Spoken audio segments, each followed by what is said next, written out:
Case of Jennifer Wilbanks.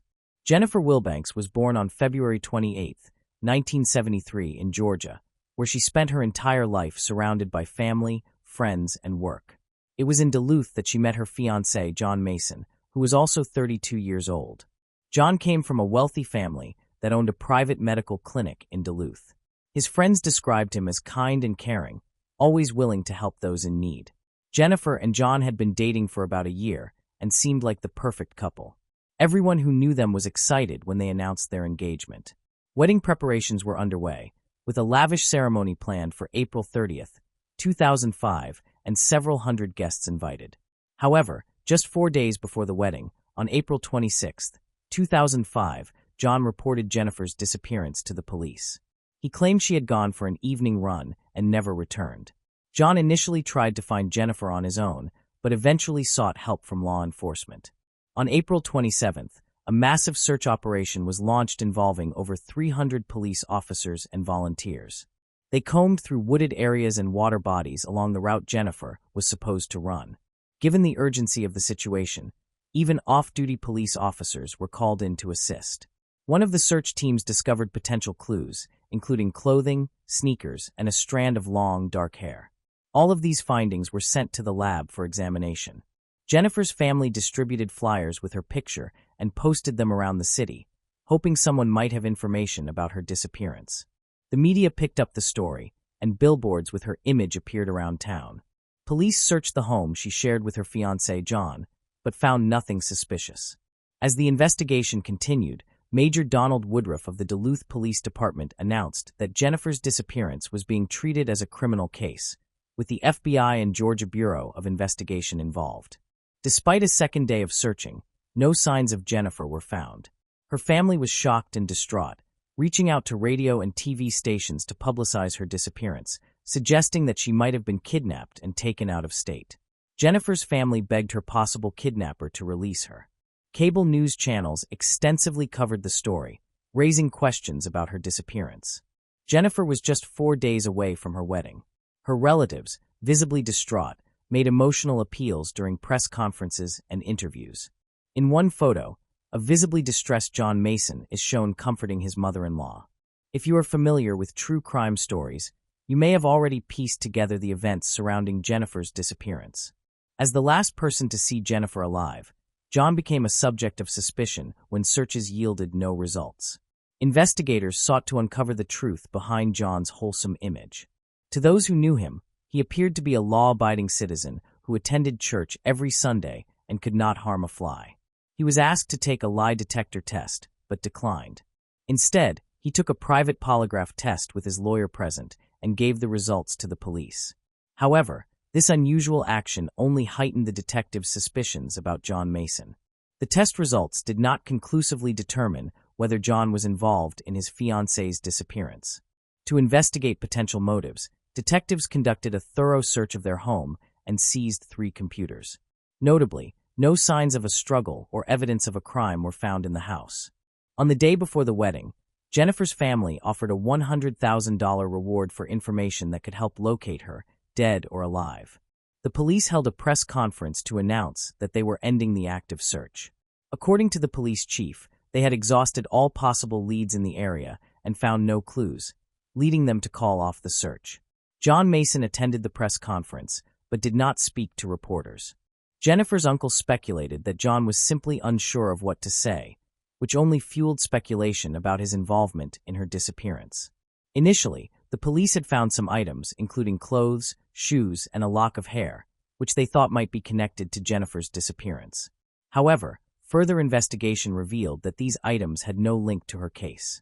The only suspect with a potential motive was John, and journalists were closely following him, making it seem likely that he was involved in her disappearance. However, no concrete evidence had been found. The next day, which was supposed to be Jennifer's wedding day, people gathered to pray for her safe return. On the evening of April 29th, John received a mysterious phone call from an unknown number.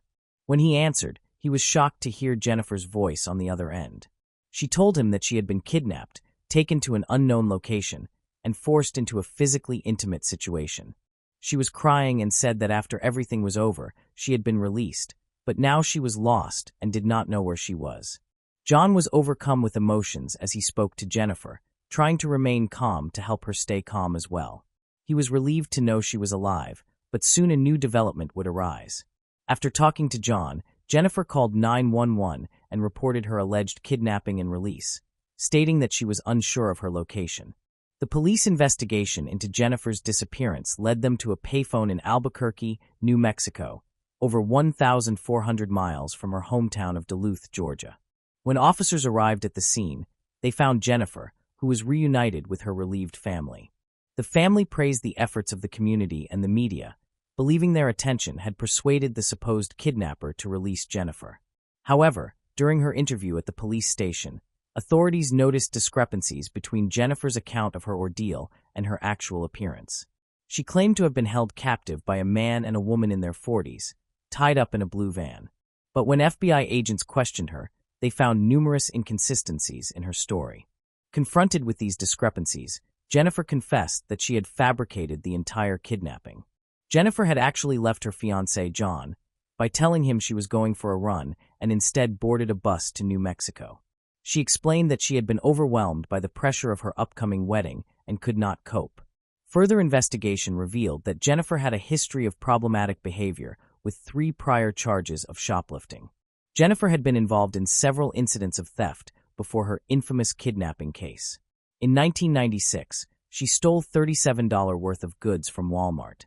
The following year, at the age of 24, she was accused of stealing $1,740 worth of merchandise from a supermarket. She paid for the damages and completed community service, which led to the theft charges being dropped. However, in 1998, she was caught stealing again, with damages amounting to $98. There were also allegations of theft from families who had hired her as a nanny. These thefts were considered minor, and she managed to avoid imprisonment.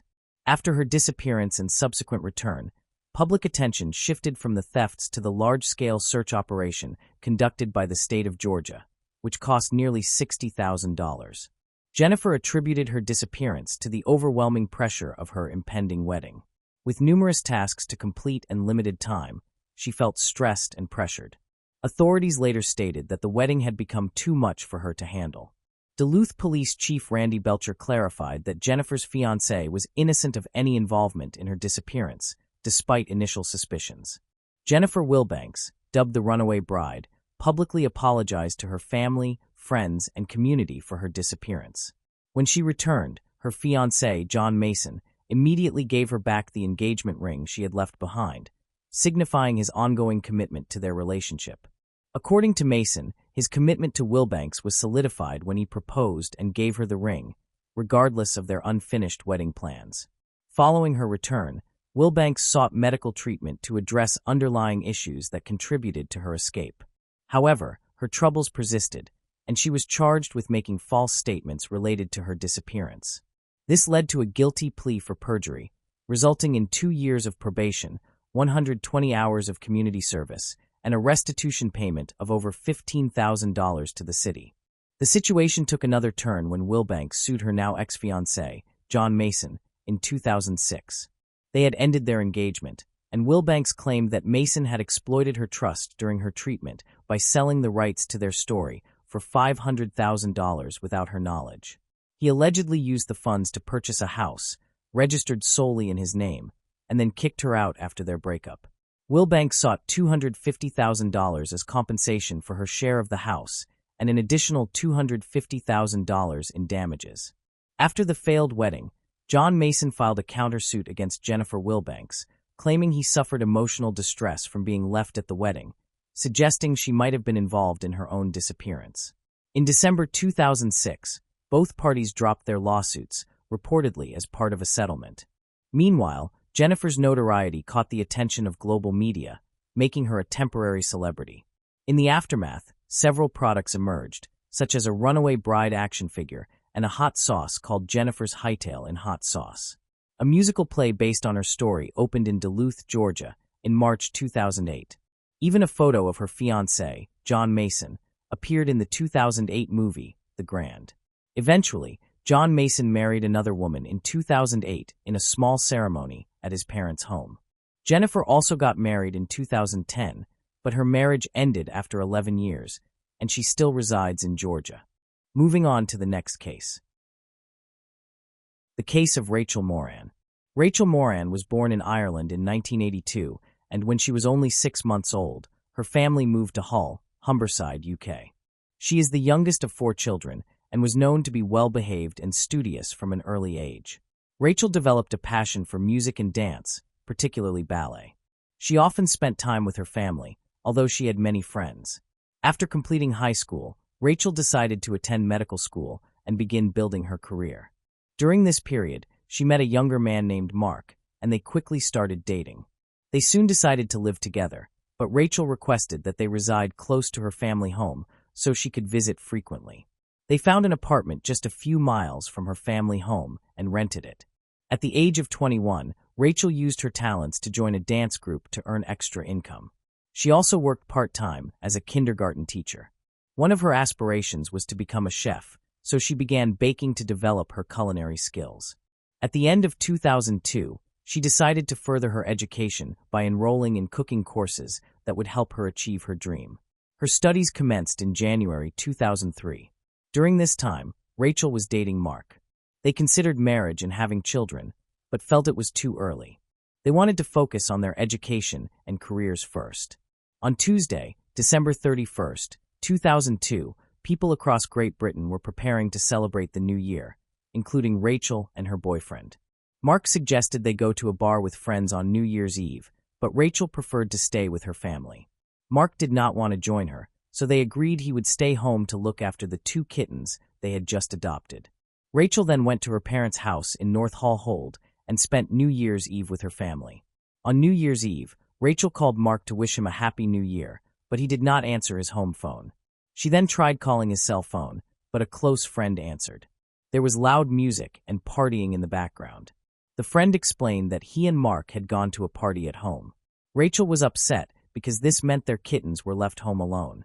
Soon after, Mark's phone battery died. Rachel wanted him to return and care for the kittens, but as she could not reach him, she decided to check on them herself. Her mother, Wanda, saw her leave and became worried, not wanting her to be alone at such a late hour, especially given the bad weather and people drinking on the streets. Rachel convinced her mother to let her go out, promising to call Wanda in about 20 minutes upon returning to the apartment. Her mother waited for the call, but when 20 minutes had passed, she began to worry. First, she tried Rachel's cell phone, which was switched off. Next, she called the home phone, but there was no answer. Thinking that Rachel might have gone to find Mark, Wanda managed to calm herself temporarily.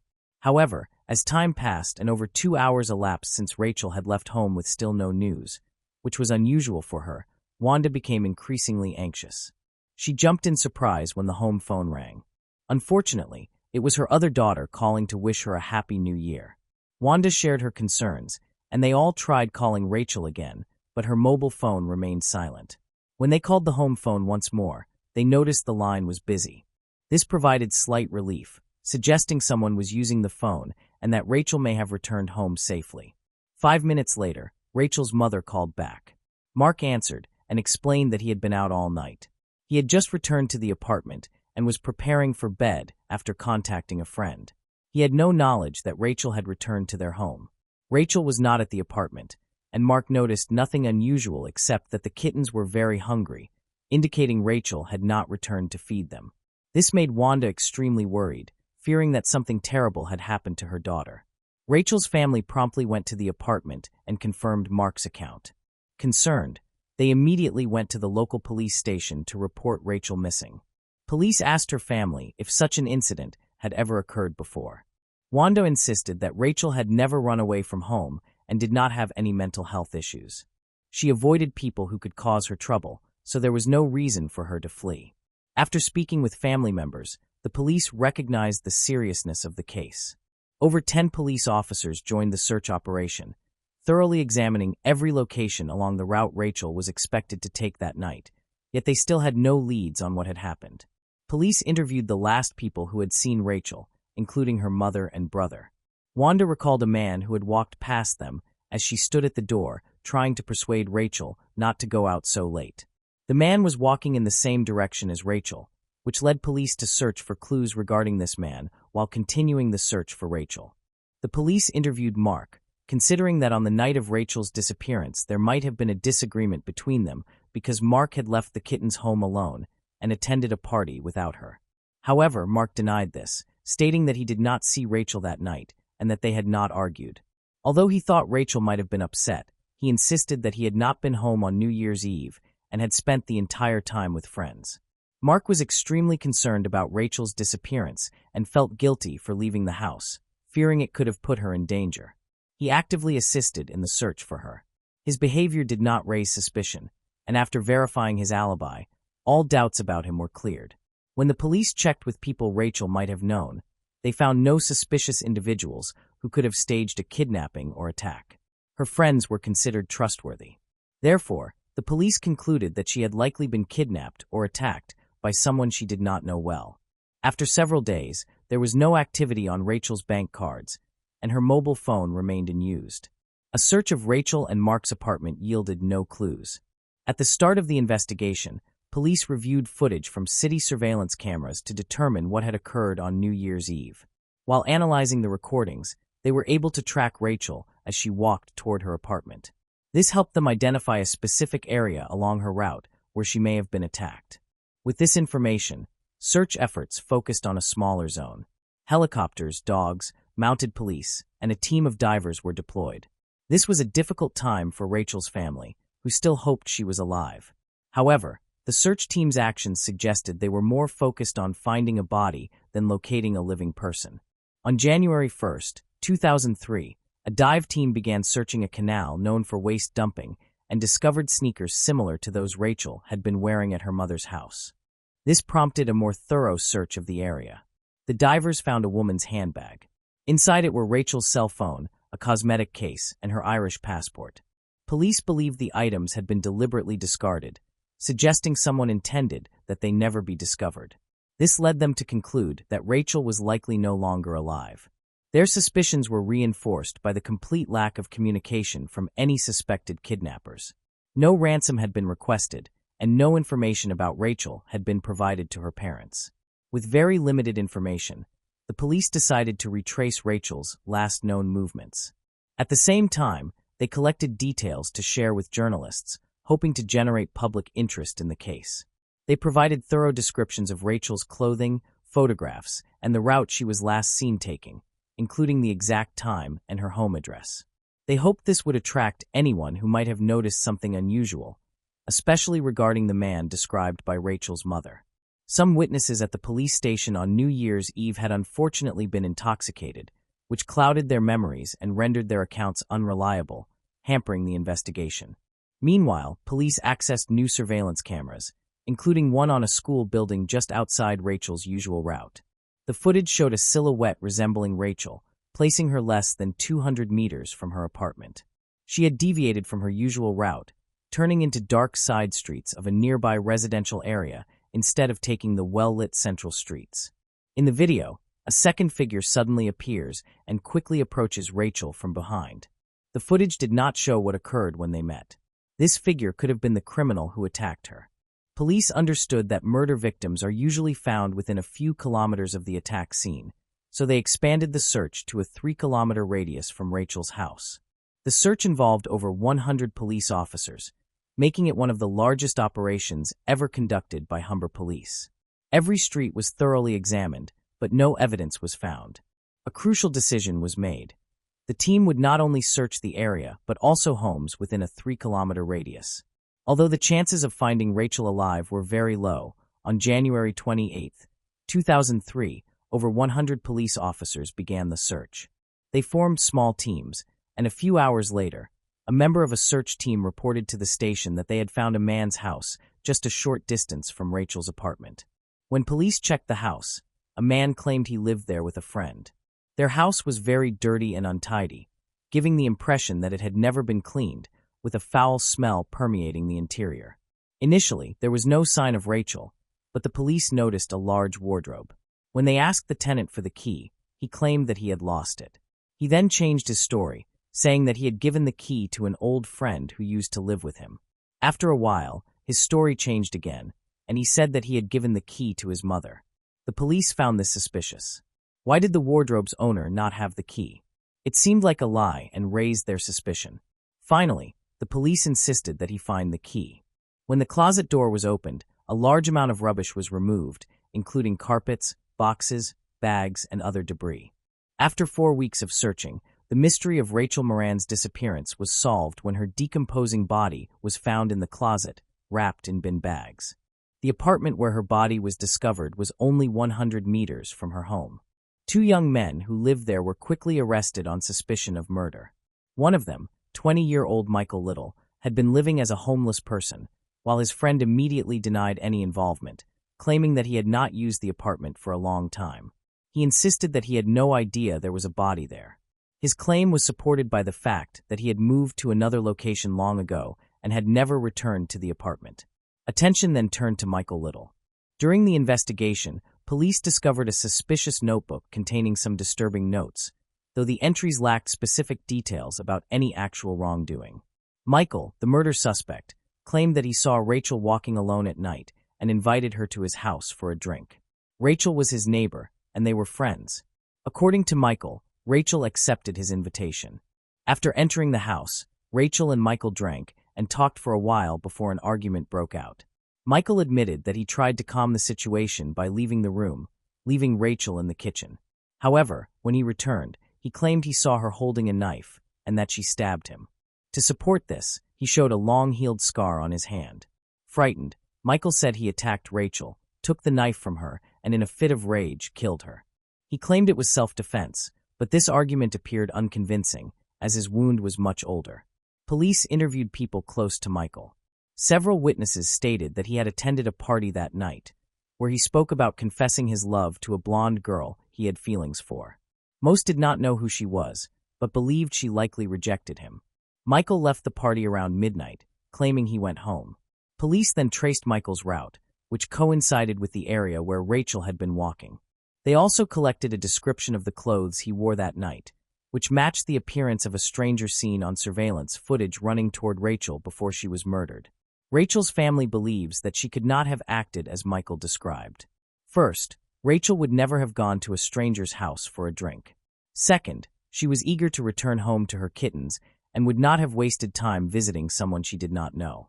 Rachel did not drink, and most importantly, she would never have used a knife in a domestic dispute. Her family believes Michael was lying. The police needed to establish that Rachel's communication with Michael had not been voluntary. They had to prove that he had either lured or forced her to his apartment. To gather evidence, police continued reviewing footage from the city's CCTV cameras. They had previously found a clip showing Michael walking in front of Rachel, but other videos revealed him approaching her from behind. This suggested that he had spotted her and may have hidden to ambush her, supporting suspicion of kidnapping. Meanwhile, autopsy results were obtained. The forensic expert determined that Rachel had suffered a brutal attack, receiving 27 stab wounds, primarily to the back of her head and neck. A large kitchen knife had been used in the assault. She was likely attacked from behind, as there were no signs of defensive wounds on her arms or body. In Michael's apartment, police found Rachel's blood, and dirt on her legs indicated she had been dragged through the grass. This suggested that the attack had begun on the street. He likely attacked Rachel there and then transported her to his apartment.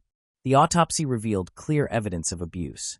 Despite this, the prosecutor's office chose not to charge Michael with abuse and instead charged him with premeditated murder. Michael often spent time by the window and had few friends. He watched Rachel every day as she passed his house on her way to her parents' home.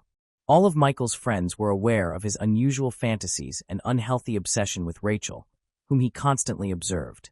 According to his friends, he would spend hours watching her from the window and frequently mentioned her in conversation. Michael claimed to have a girlfriend, but everyone knew this was untrue. His imaginary girlfriend resembled Rachel in many ways. While in prison, his story changed again. He stated that Rachel had approached him on the street, asking him to walk with her to his house because she was afraid of getting into trouble. Once inside his apartment, they allegedly argued. He claimed she tried to attack him, prompting him to strike her on the back of the head. He then lost control and, fearing for his life, stabbed her to death. This story contradicted the evidence police had collected. There was no reason to believe Rachel, who barely knew him, would approach him or behave aggressively. Police investigated Michael Little's background. He had been a troubled teenager who suffered bullying at school. Overweight and socially isolated, he endured ridicule that profoundly affected him. With almost no friends, he primarily interacted with his younger sister, which also made him a target for mockery. His father had abandoned the family, and Michael disclosed that he had been abused by his stepfather throughout his childhood. The only people he had good relationships with were his mother and sister. Michael grew up in multiple public housing apartments. Neighbors observed him spending most of his time at home using illegal drugs and frequently watching adult films.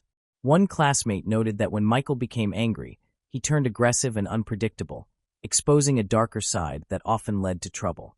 On January 31, 2003, Michael Little was charged with first-degree murder. He claimed he had acted in self-defense and accused Mark Fuller, who had previously lived in the same house with him, of the murder. Although Fuller had previously been cleared of all suspicion, Michael alleged that Fuller's supposed motive was jealousy, claiming he was angry that Rachel had taken a liking to Michael. Michael explained that his earlier confession to the murder was made under threats from Fuller, who allegedly threatened to kill him and his family if he did not confess. In court, Michael also claimed that he had been forced to clean up the blood and hide the body. This claim required verification. Fuller underwent another round of questioning and continued to maintain his innocence in Rachel's death. Police reviewed the evidence and confirmed Fuller had an alibi. As a result, he could not be charged. Michael's attempts to shift blame to another person ultimately strengthened the prosecution's case. The injuries on Rachel did not match the story he had given, in which he had consistently claimed he was the victim of her attack. After both the prosecution and defense presented their cases, the jury deliberated for 9 hours. They found Michael Little guilty of first-degree murder. He was sentenced to life in prison with the possibility of parole after 25 years. Following Rachel's death, her father, Ray Moran, fell into a deep depression, while her mother began to suffer from health problems. Rachel's relatives believed that Michael showed no remorse for his actions, as he repeatedly tried to blame others for his crimes. Moving on to the next case. Ronald Gene Simmons. In the depths of winter, as families gathered to celebrate peace and joy, a sinister shadow descended over the quaint town of Dover, Arkansas. It was December 1987, a time meant for festivity and love, yet for one family, it became a scene of unimaginable horror. This is the chilling story of the Christmas killer, Ronald Gene Simmons, a man who turned the season of giving into a period of unspeakable tragedy. But what drives a person to destroy what they once held dear? What darkness lurks within the human mind that can transform a father into a monster? From decorated war hero to the man convicted of the deadliest family massacre in American history, we will explore the depths of a mind shrouded in secrets and rage, where the line between protector and predator became fatally blurred. To comprehend the mind behind the massacre, we must trace the origins of Ronald Gene Simmons. His story begins not with violence, but with an apparently ordinary life shaped by service and family. Ronald Gene Simmons was born on July 15, 1940, in Chicago, Illinois. His father died of a stroke when Ronald was 3 years old. Less than a year later, his mother remarried a civil engineer with the U.S. Army Corps of Engineers, who was subsequently transferred to Arkansas. Little is known about Simmons's early childhood, but his life took a turn toward discipline and structure when he dropped out of school and enlisted in the United States Navy in 1957, later joining the U.S. Air Force. Simmons served with distinction. Over a 22-year military career, he received multiple commendations, including the Bronze Star Medal, the Republic of Vietnam Gallantry Cross, and the Air Force Ribbon for excellent marksmanship. Yet beneath the surface of a decorated serviceman, turmoil simmered. He married Rebecca Ulibarri in 1960 in New Mexico, and together they had 7 children. However, the appearance of a normal family life was shattered in 1981 when allegations arose that Simmons had assaulted his 15-year-old daughter, Sheila, and fathered a child with her. Fearing prosecution, Simmons uprooted his family, relocating them from New Mexico to a remote 13-acre tract in Pope County, 6.5 miles north of Dover, Arkansas, known as Mockingbird Hill. This isolated property, surrounded by a makeshift fence up to 10 feet tall, became a fortress of control, where Simmons could exert total authority. The family lacked both a telephone and indoor plumbing. But what drove a disciplined man of service to descend into such darkness? Was it the fear of losing control over his family? The desperation to conceal illicit acts? Or something far deeper, a more sinister element of his psyche yet to be revealed? The facade of the family man began to crumble, exposing a tyrant who ruled his household with an iron fist. The family, once emblematic of joy and unity, became prisoners in their own home. This descent into tyranny was only a prelude to the horror that would follow, marking the transformation of Ronald Gene Simmons from respected military man to one of America's most notorious mass murderers. In November 1979, Simmons retired from the Air Force and military service. He undertook low-paying jobs in nearby Russellville, Arkansas, including work as an accounts receivable clerk at Woodline Motor Freight, but was forced to resign after multiple reports of inappropriate sexual advances. He then worked for approximately a year and a half at a Sinclair mini-mart, leaving on December 18, 1987, due to low wages. By that time, two of his older children, Billy and Sheila, had moved out, married, and started families of their own, leaving 7 people living in the household. The calm of the 1987 holiday season in Dover, Arkansas, was shattered by a series of horrific crimes. Ronald Gene Simmons' descent into murderous madness began shortly before Christmas, on December 22nd. The Simmons family home, once a sanctuary of domestic life, became a chilling stage for an unthinkable act. Armed with a .22 caliber pistol, Ronald Gene Simmons commenced a killing spree that would become the deadliest family massacre in American history. His first victims were his wife, 46-year-old Rebecca, and his eldest son, 26-year-old Ronald Jr., both bludgeoned with a crowbar and shot. He also strangled Ronald Jr.'s daughter, his 3-year-old granddaughter Barbara. This was only the beginning. Simmons then waited for his other children, feigning a festive spirit, only to ruthlessly end their lives one by one. Later that day, as the Dover school bus dropped off the younger children for their Christmas break, Simmons carried out a macabre ritual, systematically strangling and drowning his younger children with a level of brutality that defies comprehension. Even the youngest, mere toddlers, met the same fate, their innocence stolen in the most horrific way. Simmons lured them by claiming he had gifts for each child, intending to give them one at a time, before strangling them and holding them under water in a rain barrel. His eldest daughter, 17-year-old Loretta, was the first to receive her gift. His 3 other children, 14-year-old Eddie, 11-year-old Marianne, and 8-year-old Becky, were murdered in the same horrific manner.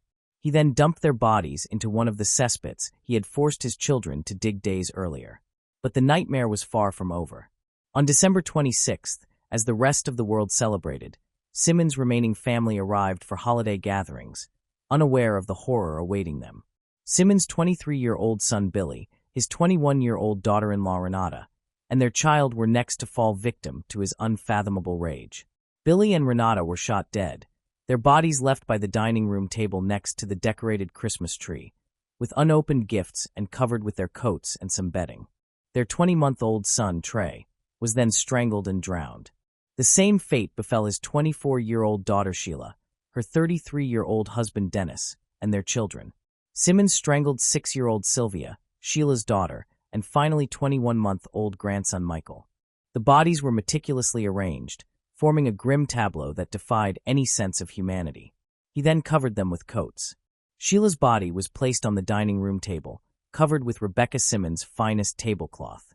Trey and Michael's bodies were wrapped in plastic sheeting and left in abandoned cars behind the Simmons property.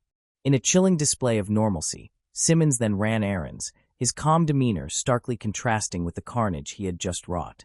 He drove to a Sears store in Russellville to pick up previously ordered Christmas gifts for his family. That night, he went to a local bar for a drink. Upon returning home, he spent the night and the next day drinking beer and watching television amid the dead bodies of his family. On December 28th, the violence spread to Russellville. In the morning, Simmons drove a car belonging to his deceased son, Ronald Jr., to a Walmart in Russellville and purchased a second firearm.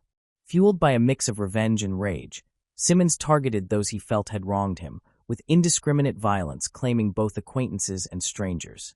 His former workplace, a law firm, became the next site of his rampage. 24-year-old Kathy Kendrick, a secretary who had rejected his advances, was shot and killed. The brutality continued at the Taylor Oil Company, where Simmons shot and wounded 38-year-old owner Russell Taylor, also the owner of Sinclair Minimart, from which Simmons had recently resigned. He killed a complete stranger in the building and fired at another employee before leaving, though he missed the intended target. In Sinclair Minimart, Simmons shot and wounded 2 additional people. He then fired at his former supervisor, 35-year-old Joyce Butts, twice, wounding her in the office of Woodline Motor Freight. She survived and later testified that Simmons had yelled at her during a prior argument about wages. The entire rampage lasted approximately 45 minutes, leaving 2 dead and 4 wounded. Simmons' final act was as chilling as it was perplexing. He reportedly told the secretary at Woodline Motor Freight, "I just wanted to kill Joyce, just Joyce. I've gotten everybody who wanted to hurt me." Simmons surrendered to police without resistance, ending his spree as abruptly as it had begun. Yet the most horrifying of his crimes were still undiscovered. Simmons sat silently in his cell, staring at the wall, refusing to speak with investigators or even his attorneys. During interrogations, he remained silent, but when questioned about his family, he flushed red and began to well up, his lips quivering. Police grew suspicious. Unable to reach his family by phone, 2 officers drove to the isolated Simmons home. The investigation began on the chilling grounds of the property, where detectives encountered a scene defying belief. Family members' bodies laid out with meticulous precision, forming a tableau that spoke volumes about the killer's mindset. In the aftermath of this unprecedented massacre, questions arose. What drove a father, husband, and war veteran to commit such unspeakable acts against his own family and community? What lessons could be learned to prevent such horrors in the future? Law enforcement faced the daunting task of piecing together a puzzle spanning both family tragedy and public rampage. As the probe expanded to include Simmons' subsequent attacks in Russellville, investigators struggled to understand the link between the family murders and the seemingly random acts of violence that followed. The evidence collected was overwhelming. Firearms, eyewitness testimonies, and Simmons' own actions painted a portrait of a man who, after committing an unspeakable act against his family, sought to extend vengeance to those he perceived had wronged him in the broader community. In a case that stunned even seasoned investigators, the question was not just who committed these crimes, but why. What could drive a man to annihilate his own family and lash out at the world around him? The arrest of Ronald Gene Simmons ended the immediate threat, but it marked only the beginning of a quest for justice and understanding. The prosecution's challenge was to unravel Simmons' mind and construct a narrative to make sense of the senseless. As the investigation progressed, even more disturbing details emerged. Allegations of abuse, control, and a life lived under Simmons' tyranny became central to the case. Each piece of evidence added another layer to the dark portrait of a man who had lived a life marked by deception and brutality. In the courtroom, the full extent of his crimes came to light, offering some answers while leaving haunting questions about the nature of evil. What kind of man could annihilate his family and terrorize a community? Simmons' life had been shaped by strict discipline and control, honed during his military career, but beneath the surface lay a turbulent inner world. Allegations of sexual assault within his family suggested deep-seated pathological behavior. Criminal psychology experts often note that a history of abuse, whether experienced or perpetrated, can significantly contribute to violent tendencies. In Simmons' case, blurred familial boundaries combined with an overriding need for dominance may have fueled his downward spiral. The isolation of the family at Mockingbird Hill depicts a man intent on absolute control, a seclusion that could have exacerbated mental health issues, creating a pressure cooker environment. But what ultimately triggered Simmons to murder? The potential of his wife seeking a divorce may have been the tipping point, challenging his authoritarian control over the family. She had attempted to leave him multiple times, but always returned. A family friend told police that Simmons' wife had been saving money to divorce him at the time of the killings. She had written to their son shortly before the murders, "I don't want to live the rest of my life with Dad. I am a prisoner here, and so are the kids. Every time I think of freedom, I want out as soon as possible." Simmons' actions in Russellville suggest his rage extended beyond family, targeting anyone he perceived as a threat or who had rejected him. His attacks on individuals in the community reveal a blend of personal vendetta and displaced aggression. Yet the absence of a documented mental illness diagnosis leaves lingering questions. The depths of Simmons' mind remain, in many ways, an impenetrable enigma. Could this tragedy have been prevented? Examining these questions confronts the unsettling reality of how little we sometimes know about those closest to us. Following the horrific massacre, the wheels of justice began to turn, bringing the case to a courtroom where the grisly details of Simmons' crimes would be laid bare. After a psychiatric evaluation, he was deemed sane and competent to stand trial. His trial drew national attention, representing a legal battle to deliver justice for the unprecedented atrocity he had committed. The proceedings were swift, reflecting the urgency of a community seeking closure. In May 1988, Simmons stood trial for the murders outside his family, specifically the killings of Kathy Kendrick and Jim Chaffin. The evidence presented against Ronald Gene Simmons was overwhelming, leaving little doubt about his guilt. Simmons, who had carried out his crimes with unthinkable brutality, now faced the consequences of his actions in a court of law. His demeanor in court was reported as defiant, a stark contrast to the calculated coldness of his murders. On May 12, 1988, the verdict was delivered. Ronald Gene Simmons was found guilty and sentenced to death by lethal injection, plus an additional 147 years. Remarkably, Simmons himself requested that no appeal be made on his behalf, declaring, "To those who oppose the death penalty, in my particular case, anything short of death would be cruel and unusual punishment." Because of this, Simmons had to be separated from other death row inmates, as his refusal to appeal his sentence was believed to endanger other prisoners' prospects of delaying or escaping their own executions. The second trial, concerning the murders of his 14 family members, began in February 1989. During this trial, the prosecution presented the harrowing details of the family massacre, illustrating a man driven by control and rage. A shocking moment occurred when Simmons lashed out in court, punching the prosecutor and attempting to seize a deputy's gun, an act that cemented his infamy. This outburst followed the introduction of a letter Simmons had sent to his daughter Sheila, stating, "I will see you in hell," after she had disclosed that he was the father of her child to the authorities. On February 10, 1989, Simmons was found guilty of 14 counts of capital murder. The judge, undeterred by Simmons' violent outburst, imposed another death sentence. The rapid succession from trial to sentencing was unprecedented, reflecting the enormity and severity of his crimes. The execution warrant for Simmons was signed by the Arkansas governor and later President Bill Clinton on May 31, 1990.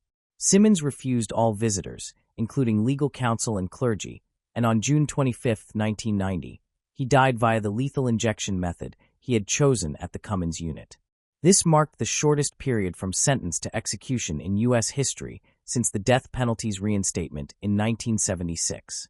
His final words were, "Justice delayed, finally be done is justifiable homicide." No one claimed his body, and he was buried in a common grave in Lincoln County, Arkansas. Reflecting on the legal proceedings against Simmons forces us to consider the balance between justice and understanding.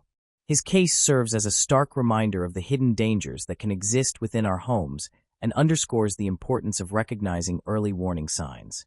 FBI profilers and psychologists note that behaviors such as excessive control, isolation, and abuse within a family can often precede more extreme acts of violence. In cases like Simmons, the intervention of external agencies becomes critical when a perpetrator isolates the family.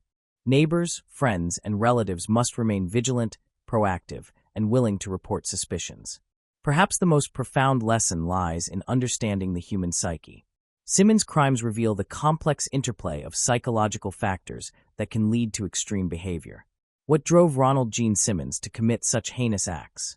The answer lies in a tangled web of control, abuse, and psychological instability, where a desire for dominance, combined with deeply ingrained personal issues, likely stemming from his abusive behavior within the family, created the conditions for tragedy. Simmons' military discipline, rigid structure, and training were sharply at odds with the chaos and moral decay in his personal life, creating a dangerous and volatile mixture. The isolation he imposed on his family, coupled with absolute control, only heightened his capacity for extreme violence. When his authority was perceived to be under threat, possibly by his wife's intention to seek a divorce, it may have acted as the catalyst for the massacre. John Harris, one of Simmons' defense attorneys, reflected on the mindset of the killer. "I think he felt like they are going to take him out. He's going to take them out first. I think that was his mindset. Could the tragedy have been prevented? In hindsight, the warning signs were evident: isolation, abuse, controlling behavior, and a man teetering on the edge of his sanity. Timely intervention, whether through law enforcement, social services, or even concerned neighbors, might have altered the course of events. Simmons' story serves as a chilling reminder that behind closed doors, within seemingly ordinary families, the seeds of extreme violence can grow unseen. Those who knew him described him as strange, unfriendly, and antisocial. A friend of his daughter recalled, "He had a beer in his hand all the time. He had one little room he would stay in constantly. It was dark, spooky, and it stank." Harris further emphasized that responsibility did not rest solely on Simmons. If authorities had acted decisively years earlier, particularly in response to the allegations of sexual assault against his daughter, the cascade of murders might have been prevented. Yet prosecutors at the time dropped charges at the family's request, leaving Simmons unchecked. Ultimately, Ronald Gene Simmons' Christmas week killing spree stands as the deadliest mass murder committed by a single person in Arkansas history. The underlying reasons behind his annihilation of the family that once formed the core of his identity appear rooted in a deadly combination of psychological instability, pathological need for control, unresolved rage, and the inability, or unwillingness, of society to intervene before tragedy struck. Moving on to the next case. Sander Deer. In December 2018, a group of university peers brought 20-year-old Sander Deer to the emergency room. He was unconscious, notably pale, and his skin was cold and unresponsive to any stimuli, leaving the doctors completely perplexed. Here lay a fit, active young adult without any history of illness, yet his body temperature was merely 27 degrees Celsius, indicating a comatose state. Medical examinations revealed that he had hypernatremia, an alarmingly high level of sodium in his system. Typically, an adult consumes about 5 grams of salt daily, equating to roughly 2 grams of sodium. However, Sander had 160 grams of sodium in his body, surpassing the 2-month average intake for a single person. The medical team questioned these so-called university friends about what had happened to Sander. They asked about his activities the previous night. The friends simply shrugged their shoulders, averted their eyes, and acted as if they knew nothing about Sander's condition. Clearly, something was amiss. Despite the relentless efforts of the medical professionals to save him, 20-year-old Sander succumbed to multi-organ failure, a condition in which critical body systems cease functioning. The autopsy revealed startling findings.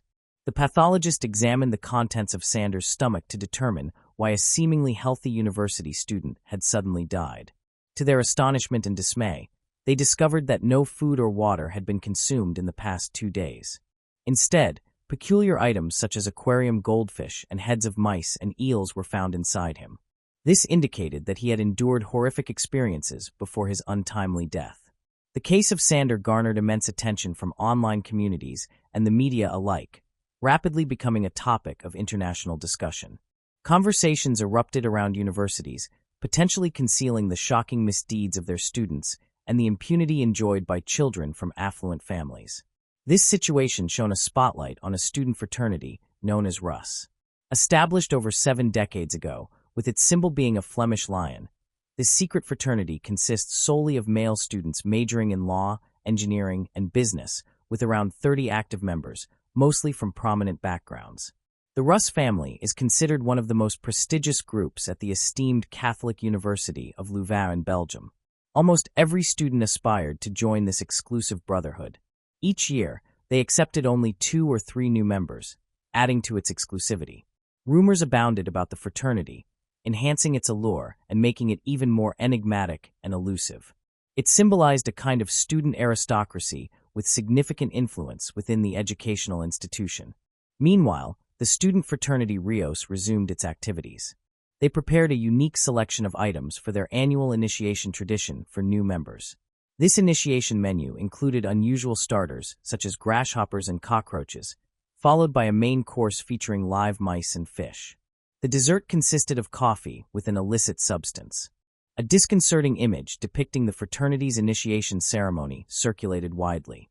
In the photo, principal members of the group were dressed in warm outerwear, such as coats and cloaks, while 4 initiates faced challenges on their knees.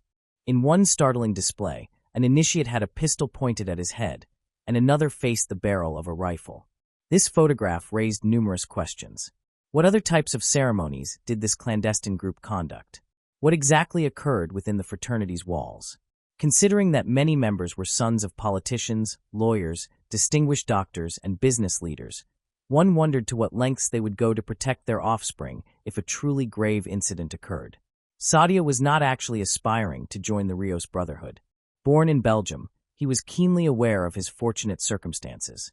His father had arrived from Senegal seeking asylum in another country before Sadia's birth. Like many immigrant fathers, he sacrificed greatly to ensure that his two sons could lead respectable lives. He understood that, due to their skin color, his children would have to work twice as hard to earn the same respect and career opportunities as native Belgians. Mr. Diaz's father worked long hours at a factory, spent nights mastering the local language, and either sacrificed or forfeited sleep to assist his sons with their schoolwork. His only dream was for his sons to succeed in life. From an early age, Sander, conscious of his future, realized that success would not come easily. It required persistent hard work. Since kindergarten, Sander had a close friend named Ferry, who lived just a 5-minute walk away. They were inseparable. They shared interests such as biking and manga, and they dreamed of attending university, securing good jobs, saving money, and eventually relocating to Japan. They even made a pinky promise to remain lifelong best friends and one day travel to the land of the rising sun together. However, Sander was never fated to see the birthplace of manga and anime. Beyond Ferry, Sander had numerous friends. As a teenager, he excelled effortlessly in everything he attempted, whether it was solving complex mathematical problems or playing football for the first time. He amazed his friends with his natural talent. Though people often envy such gifted individuals, Sander was beloved for his charisma and approachability. His skill in conversation and ability to connect with everyone made it easy for him to make friends. After completing high school, Sander enrolled at the University of Leuven, becoming the first in his family to attend such a distinguished institution of higher education. This achievement filled his father with immense pride, surpassing any dream he had ever envisioned. Although the university was just a 30-minute drive from home, Sander opted to stay in a dormitory. He chose civil engineering as his major and dedicated himself from the outset to earning a master's degree in the field. Sander appeared wise beyond his years and was motivated by a desire to make his father proud. His ambition was to graduate, secure a well-paying job, and enable his father to retire, repaying the sacrifices made for his children's future. By 2018, Diaz was in his third year of the 5-year program. He was already focused on securing employment after graduation, so he steered clear of the party scene. His attention was firmly on finding a lucrative job to support his family and pay the bills. Aware of the potential challenges his skin color might pose in obtaining a desirable position within a predominantly European, tightly knit industry, Sander understood the difficulty of his task. Armed with high academic achievements, interpersonal skills, and unwavering diligence, he recognized the importance of establishing crucial connections. This realization led him to consider joining the Roy Brotherhood, a group synonymous with prestige, social networking, exclusivity, and importantly, the connections needed for his career. In a world where not only merit but also influential connections are highly valued, this seemed a strategic move. Many members of the Roy Brotherhood came from well-known families. Sander's decision to apply surprised his friends, except for his older brother, who recognized the potential career benefits of such societies. His childhood friend Ferry believed in Sander's natural sociability and friendliness, but was initially skeptical about these fraternities. Ferry even tried to discourage Sander from what he saw as a hazardous step. Had Ferry known the tragic outcome that would befall Sander, he would never have ceased his efforts to dissuade him. For Sander, the decision to join Roy was not made lightly. He carefully weighed both the advantages and disadvantages before choosing to proceed. With only 2 years remaining in his program in 2018, Sander was among the 10 students who successfully navigated the rigorous selection process of Roy. Among these 10, only 3, including Sander, advanced to the final initiation stage. The initial phase involved the fraternity's permanent members filtering out candidates who did not align with their interests, character, or communication styles. Now narrowed to 3, the real ordeal began, a grueling 2 months of evaluation by the elite student group, culminating in an extensive initiation ceremony spanning 2 to 3 days during this period. The The new recruits were subjected to relentless and sophisticated ridicule without any breaks, completely at the mercy of the fraternity's members. Sander was aware of the harsh trials that lay ahead. He had heard tales of the brutal initiation rites. Nonetheless, he was willing to endure all discomfort and repulsive challenges for a promising future. Like the other two candidates, Sander understood that the process would be tough, involving mockery and tests of endurance. However, no one anticipates risking their life in such circumstances. Sander had discussed this with a campus friend, a member of a different fraternity, who was unaware of Roy's specific initiation practices. This friend portrayed the initiation as merely a test of physical stamina, commitment to future fraternity brothers, and discipline. Although unpleasant, he believed it was a necessary and ultimately worthwhile experience. Sander found the mandatory gatherings intolerable, particularly as he was compelled to consume excessive amounts of alcohol. More distressingly, as part of the initiation, he was required to drink the urine of fraternity members. He, along with the other novices, endured relentless verbal and psychological torment. However, Sander faced the most severe hardships, being derided for his skin tone. In October 2018, a few months before the concluding ritual, the Brotherhood organized a significant event at the Student Union building. The aspirants were made to kneel while established members forced them to gulp down potent spirits or several liters of beer continuously. Naturally, after ingesting such volumes of alcohol, the novices could barely stand, yet were still tasked with cleaning the venue in their disoriented state. They staggered around, mopping up their own and others' regurgitation. That evening, all three novices were obliged to clean, but the brothers devised a different plan. They decided that Sander alone should tidy up after the celebration, citing a historical practice that those with dark skin served whites. This was a particularly harsh declaration. Sander felt utterly powerless at that moment. Yet he remained resolute in attaining his objective, knowing this situation would eventually reach a conclusion. A representative from the Student Association attempted to reprimand the young men for their remarks. But what could he possibly do against 20 wealthy, noble, influential, and pampered youths? They were unafraid of anyone and conducted these acts openly, without any sense of embarrassment. The fraternity members saw themselves as superior to all and simply warned the staff member not to interfere in their affairs. Sander endeavored earnestly to gain acceptance, considering his future prospects. But at just 20 years old, he was still somewhat naive. Despite this dreadful event, he persisted in attending fraternity gatherings. Some might question why he continued to seek camaraderie with these individuals. His reasons were multifaceted.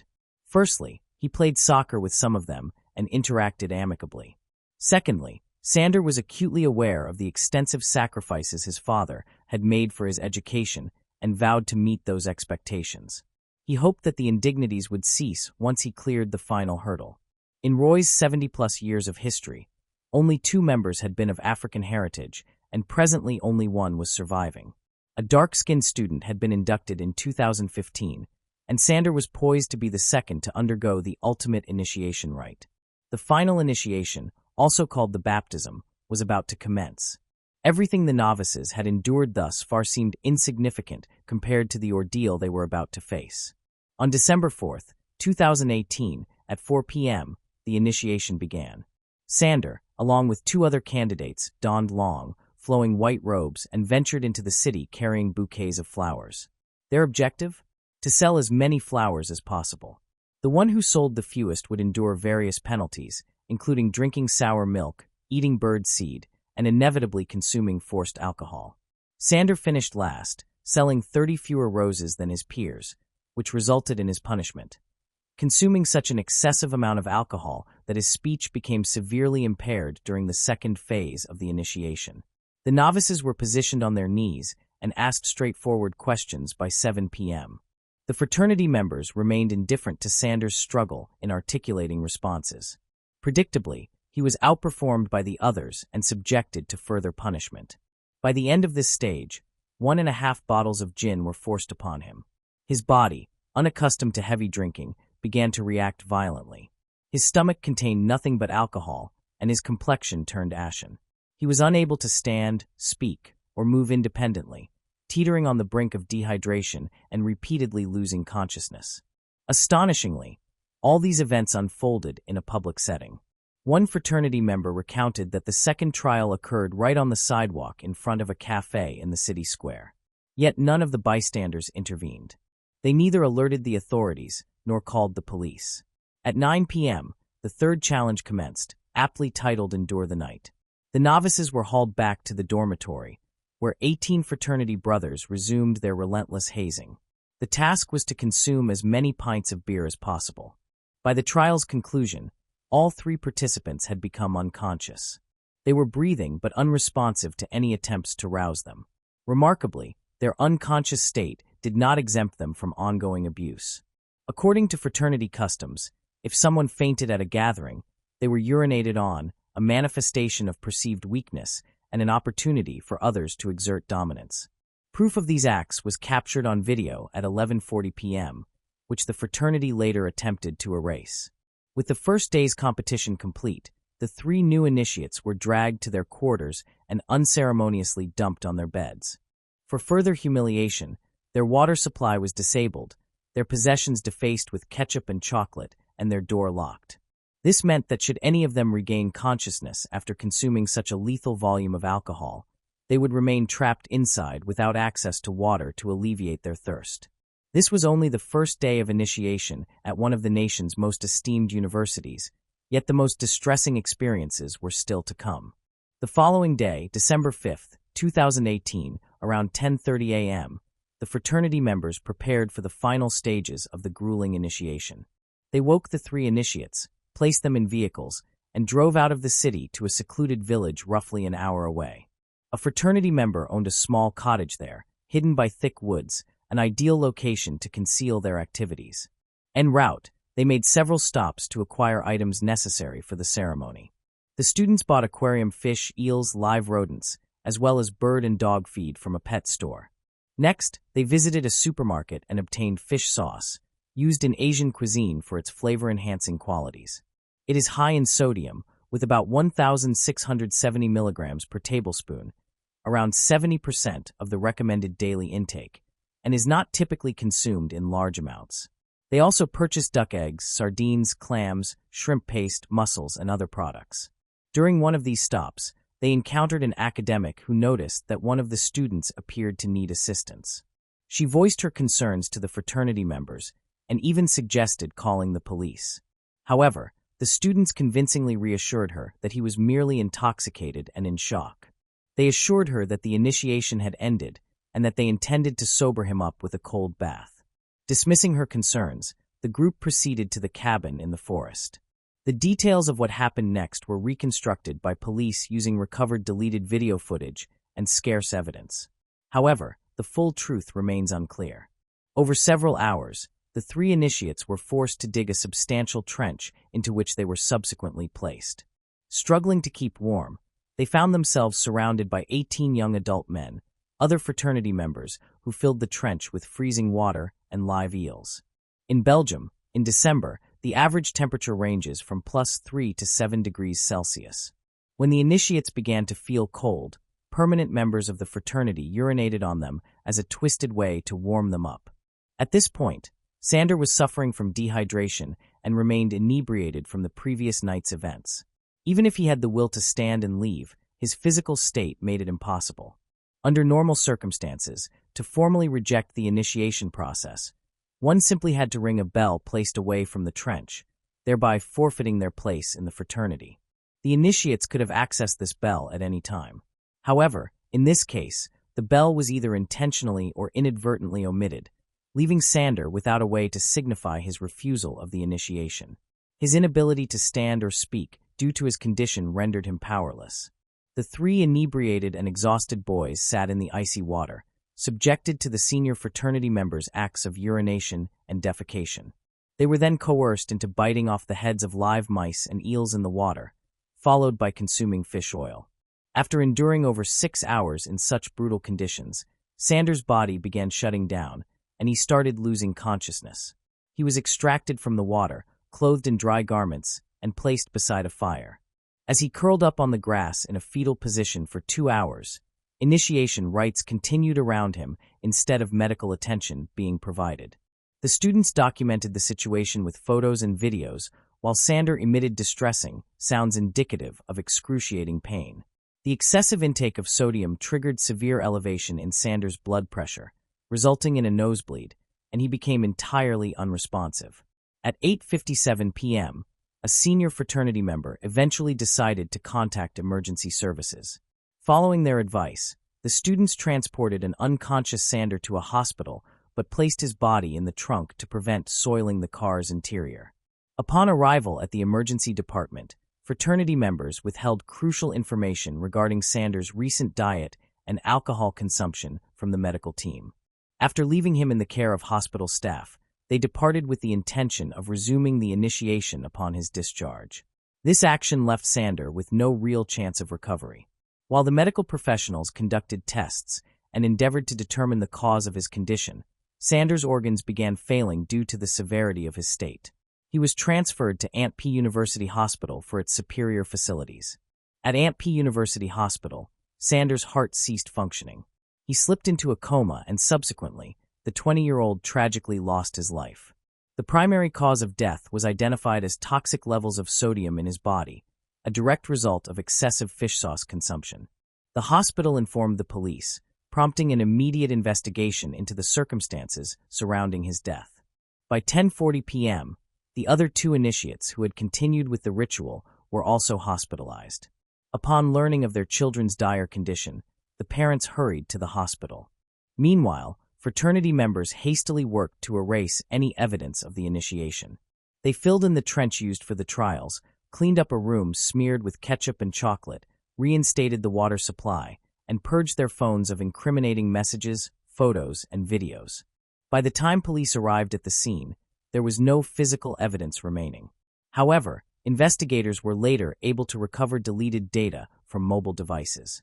Despite this recovery, significant obstacles were encountered during the investigation. The children involved belonged to influential families whose parents quickly secured legal representation. Though evidence implicating 18 fraternity members in Sander's death grew stronger, continuous obstruction from high-powered parents prolonged the investigation. All 18 students wiped their social media profiles and limited their communication, speaking only through their attorneys. Following Sander's tragic death, Rio's fraternity was dissolved. The university imposed disciplinary measures on all involved, requiring them to complete 30 hours of community service and write an essay on tradition's role in student organizations. Remarkably, none of the participants were expelled from the university. The 18 individuals involved in the incident completed their education without significant repercussions. In response to this outcome, teachers aware of the situation authored an open letter advocating for harsher penalties for the group, but no additional measures were enforced against these students. The formal legal process concluded in July 2020. Following this, attorneys representing two members sought further investigations, seemingly as a tactic to reframe the entire incident as a tragic accident and attribute blame to the deceased student for purportedly weak health. It was not until May 26, 2023, that the Court of Appeal delivered its verdict, finding the 18 fraternity members guilty of involuntary manslaughter and degrading treatment. Each was fined €400 and sentenced to perform community service. Additionally, they were collectively ordered to pay approximately €30,000 in compensation to the family to avoid impacting their future prospects. The students' identities were withheld. The leniency of the verdict for those responsible for the death sparked widespread dissent, leading to protest actions in various cities. Despite these demonstrations, no substantial changes have been reported as a consequence of this case. The perceived lack of justice remains a poignant aspect of this story. Moving on to the next case. The case of Shanynthia Gardner. Shanynthia Gardner was born in the late 1980s in Memphis, Tennessee, USA. Little is known about her childhood, except that she was the daughter of Eleanor Snodgrass, who lived in a cozy wooden house in Madison, Alabama. Shanintia's childhood and adolescence passed as normally as any other girl of her time. She was a young girl with curly brown hair, slim and attractive. She was always surrounded by loyal friends and displayed remarkable talent. Shanynthia was full of creative energy, possessed a unique gift for songwriting, and had a passion for music. She expressed herself through singing, attracting attention from the local community. In addition to singing, Shanynthia was fascinated by fashion and photography. She had a talent for turning everyday moments into works of art in front of the camera. Despite her varied interests, Shanynthia was a charitable woman who attended church regularly and took good care of her family. Everything in her life seemed predestined and promised a bright future. Shanynthia was 14 when she met Daryl Clayton through mutual friends. They quickly became friends, and their relationship deepened after high school graduation, becoming an official couple. They spent a great deal of time together and were regarded as serious and stable young people. However, their criminal records contained some questionable details. Both had minor offenses, including traffic violations and disorderly conduct in public. In 2008, Daryl was charged with assaulting a woman, although the act was unintentional. He faced severe punishment, but all charges were ultimately dropped. Shanynthia and Daryl were not formally married, but lived together. In 2008, they had a son named Deet. Shanynthia became a devoted mother, caring not only for her son, but also for Daryl's 2 children from a previous relationship. Daryl's mother, Sonia Clayton, considered Shanynthia a member of the family, not merely her son's partner.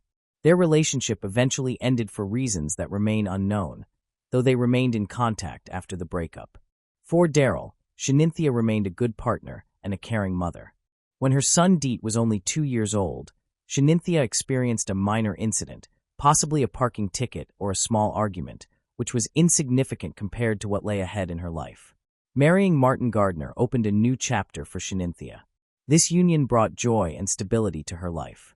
She won Martin over with her kindness and devotion to her children, reflected in her gentleness and intelligence. Their love story progressed rapidly. In September 2013, they decided to live together and moved into an apartment complex in southeast Shelby County. Their wedding marked the beginning of a new phase in their lives. After the celebration, they welcomed their first son, Talon, followed by a daughter, Sia, in 2014. Soon after, 2 more daughters, Savi and Yazzie, were born, bringing happiness to their family. In total, Martin and Shanynthia had 4 children together, plus 1 child from Shaninthia's previous relationship. As a young mother, her children were always her top priority. She enjoyed working part-time at a children's hospital and was actively involved in a fundraising organization supporting children. It was her passion and purpose in life. On a seemingly normal Friday, July 1, 2016, around noon, Shanynthia called her husband, Martin. Her voice was calm as she told him she was taking the children to the movies. There was no indication that anything terrible was about to occur. They were having a quiet conversation when a sudden and shocking event unfolded. Shanynthia abruptly changed her demeanor, taking a kitchen knife into the living room. She attacked her 6-month-old daughter, Yazzie, leaving the child defenseless and in a tragic situation. Yazzie's life was cut short abruptly by the very person she loved and trusted most. Deet, the eldest child, was only 7 years old and witnessed the horrific scene. He was too young to fully understand what was happening, but he realized he needed to act to protect his younger brother and sister. Panicked and desperate, he ran out of the house. Shanynthia continued to hold the knife and pursued her son. She rushed after Deet, but his loud screams drew the attention of neighbors. Several neighbors heard his cries and hurried outside to see what was occurring. They were confronted with a horrifying scene they could not forget. They saw Deet being chased, but Shanynthia eventually stopped. However, the terror was not yet over. Shanynthia returned to the house where Savi and Talon were waiting for her. Distraught, she went upstairs to the bedroom where the children lay. Those were the last moments of their innocent lives. Meanwhile, witnesses quickly called emergency services, seeking help to rescue Deet and his siblings. None of them could have imagined the tragic outcome that awaited this quiet street. When the sheriff arrived at the scene, they encountered a shocking sight inside the house at 7449 Southern Hill Road. They found Shanynthia covered in blood, with her 4 children lying motionless and lifeless. The scene left everyone in shock. Shanynthia sat there, holding her cell phone and slowly dialing her husband, Martin. Her voice was soft yet cold as she confessed to killing her children. The tragedy that unfolded in their lives was horrific and would forever haunt this quiet neighborhood. By the time the prosecutor's office and special forces arrived, everything was over. Only an eerie silence remained in the house that had once been home to the happy Gardner family. Blood and horror were everywhere. Investigators found a bloody knife and witnessed the aftermath of the horrific incident. Chaplains arrived to provide support, and were stunned by what had happened. Professionals were also ready to assist Deet, who had endured a trauma requiring immediate intervention. Shanynthia was arrested and held without bail. Her trial is scheduled for July 5th. The horrific events in Shanynthia Gardner's life have left society unable to remain indifferent. Although she has been portrayed as a monster, Shanynthia remains a mother and partner who once radiated love, care, and joy. Her co-worker, Michelle Giamon, defended Shanynthia on social media and spoke out against what she described as the injustice of the charges. Michelle also emphasized the importance of considering postpartum depression in cases like this. Dr. Joel Rissman, a psychiatrist at the University of Tennessee Medical Center, confirmed that maternal infanticide is rare and often accompanied by mental illness. He also highlighted the lack of mental health funding in the state, leaving many families without the support they need. Dr. Diane Barnes, an expert in postpartum psychology and health, explained the difference between postpartum depression and postpartum psychosis. She emphasized that the two conditions are entirely distinct, with different symptoms. In Shaninthea's case, Dr. Barnes doubted that women with postpartum depression would commit such acts. Instead, she suggested the possibility that Shanynthia suffered from psychosis. The investigation into Shanynthia Gardner's case has been fraught with challenges. Her defense attorney, Craig Morton, has declined to comment to the media during the early stages, stating that it is too soon to discuss the case. On July 5, 2016, Shanynthia did not speak during her trial, appearing only via video.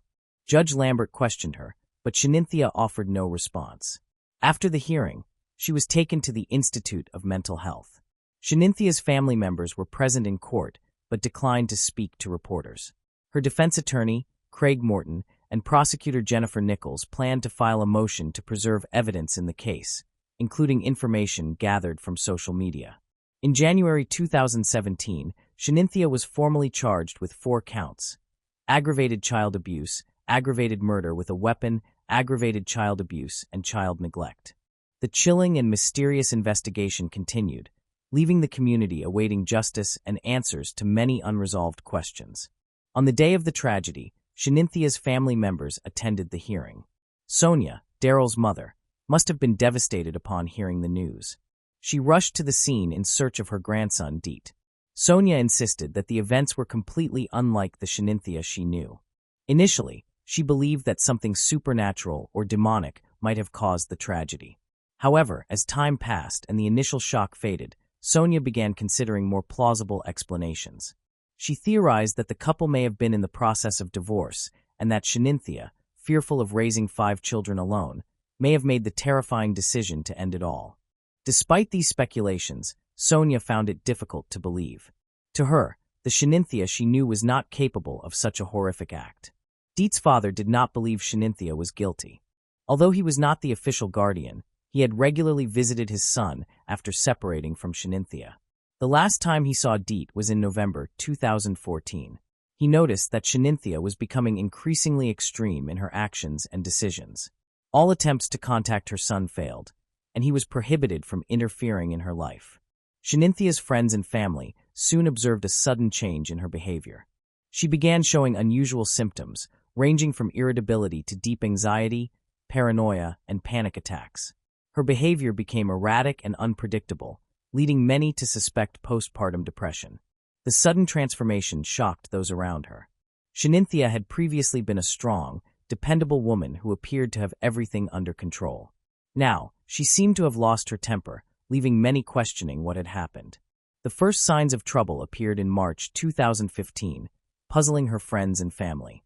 One day, Shanynthia left work early, picked up her 5 children, and drove off in an unknown direction. Her husband, Martin, assumed she was taking the children for a walk or relaxing in the park, as was her usual routine. However, after several hours passed, Martin became concerned and decided to call the police.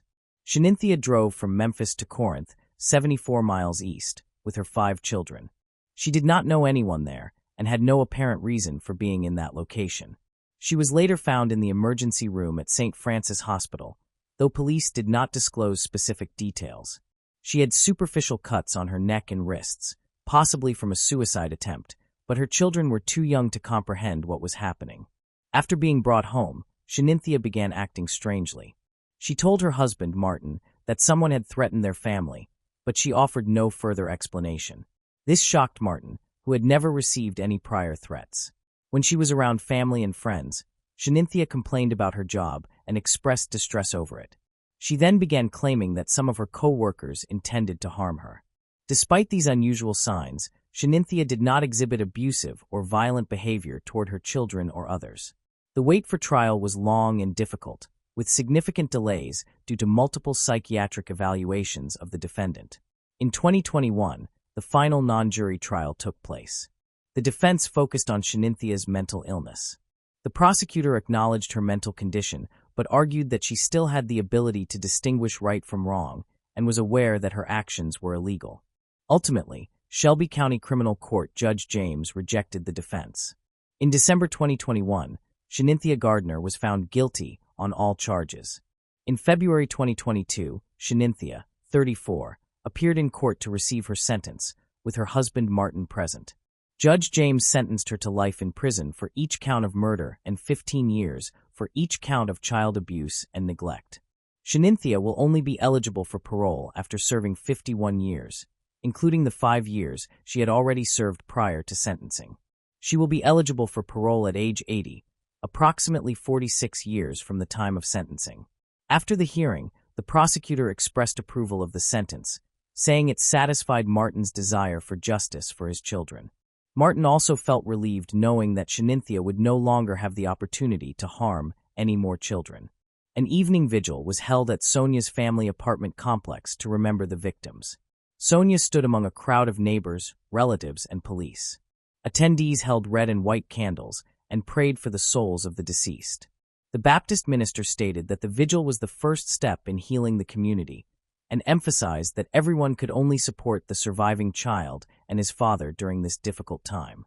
Martin did not attend the memorial service because of his grief. Sonia spoke to the press on his behalf. The leadership of the Children's Hospital where Shanynthia had worked also sent condolences.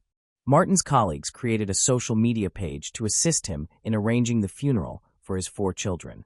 During the service, Martin spoke about his family and children in an emotional and dignified manner. His words reflected remarkable resilience. At the conclusion of his speech, Martin emphasized that he would always remember the happy image of his family, with Shanynthia and the children by his side. This memory, he stated, was precious and something he would cherish forever. Moving on to the next case. The case of Whitney Hostler. Dayton is a city in Montgomery County, Ohio, United States, with a population of over 137,000. On July 27th of that year, Whitney Hostler was born into a family with 2 daughters. However, her parents' marriage was troubled. 2 years after Whitney's birth, tensions between her parents led to their separation. Due to her mother's health problems, full custody was granted to her father, resulting in minimal contact with her mother while she was growing up. Whitney was a cheerful and sociable child. She had a strong creative instinct and loved to draw. Recognizing her talent, her father sent her to art school to further develop her skills. Whitney's creativity was evident in all aspects of her life. As an adult, she enjoyed experimenting with makeup and fashion, and even applied her creativity to home renovations. When Whitney was 12, her mother, Kimberly, recovered and decided to move back in with the family. By that time, Whitney's older sister, Chelsea, had grown up, found a job, and moved out of their father's house. Whitney, the youngest daughter, continued to live with her father. Kimberly wanted her daughters to live with her. Reconnecting with Chelsea was difficult, as she had her own life and did not feel the need for her mother's presence. However, Whitney was interested in communicating with her mother. They began to see each other, went out together, and grew close. Eventually, Whitney moved in with her mother. For the next few years, she lived with her mother while maintaining contact with her father. At age 15, while in high school, Whitney met a boy named Randy Ryder. They were attracted to each other and gradually developed a romantic relationship. The relationship lasted several years before Whitney introduced Randy to her parents and attended a family dinner at the Ryder household. Their relationship was strong, and they became inseparable. They finished school together, started working, and made plans to attend college.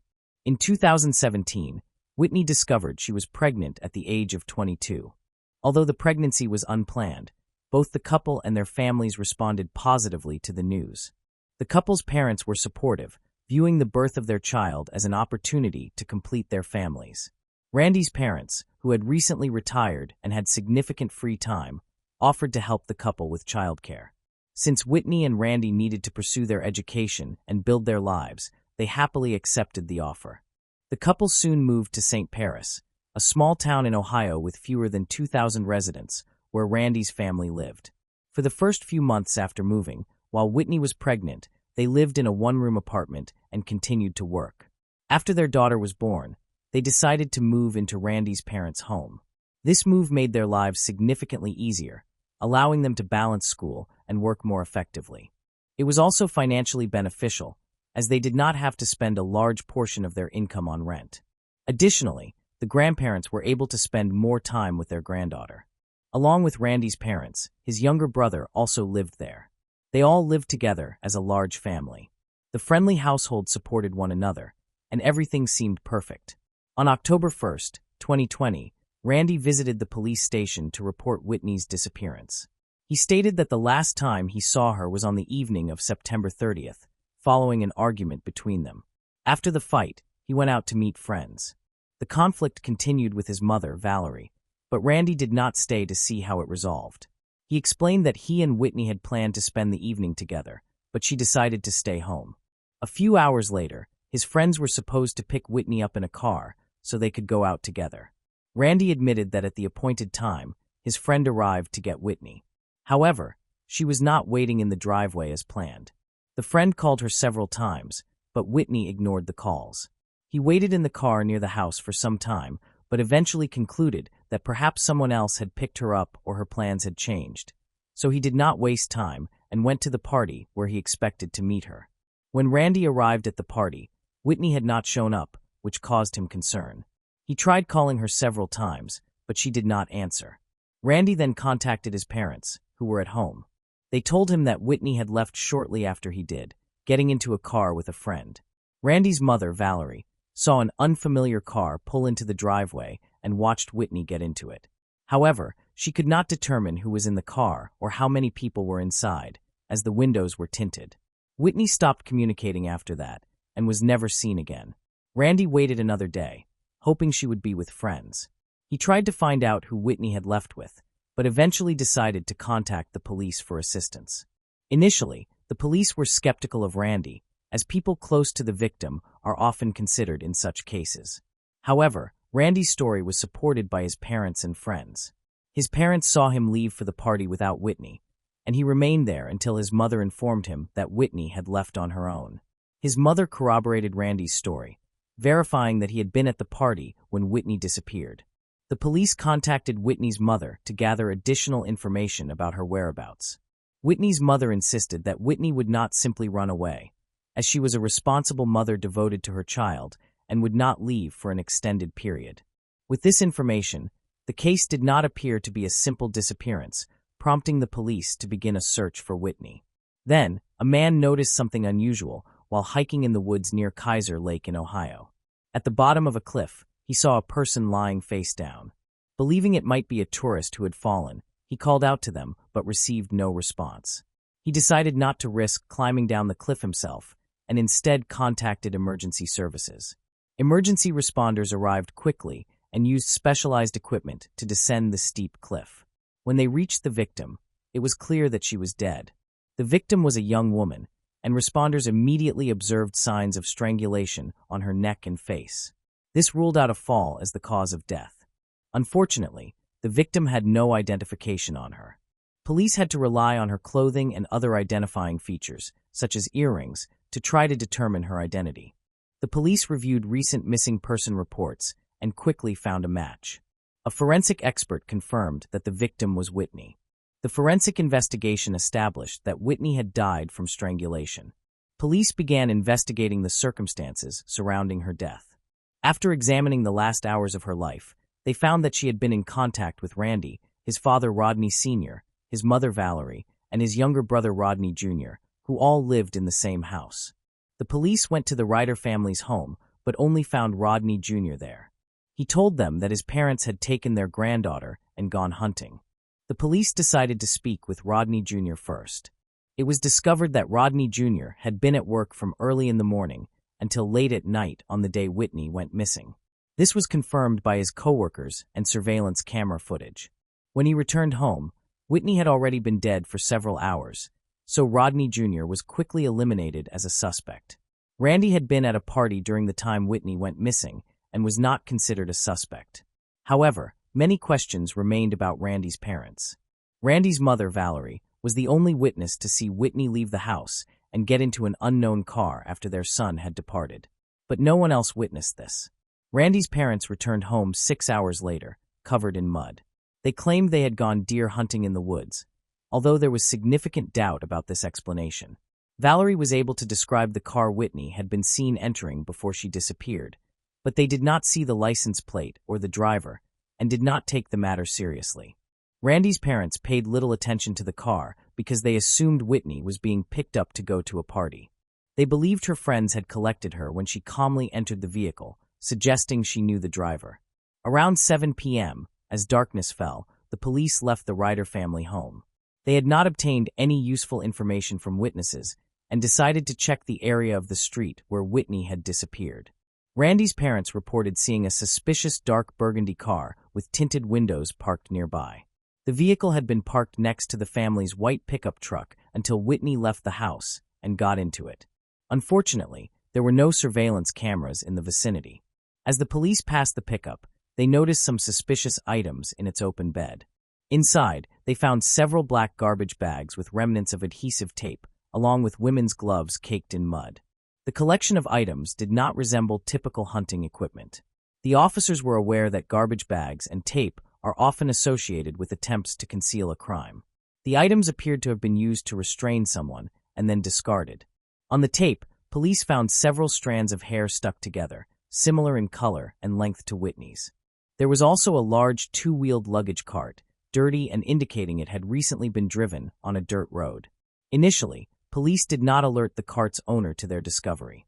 However, they began to suspect the family's involvement in Whitney's disappearance.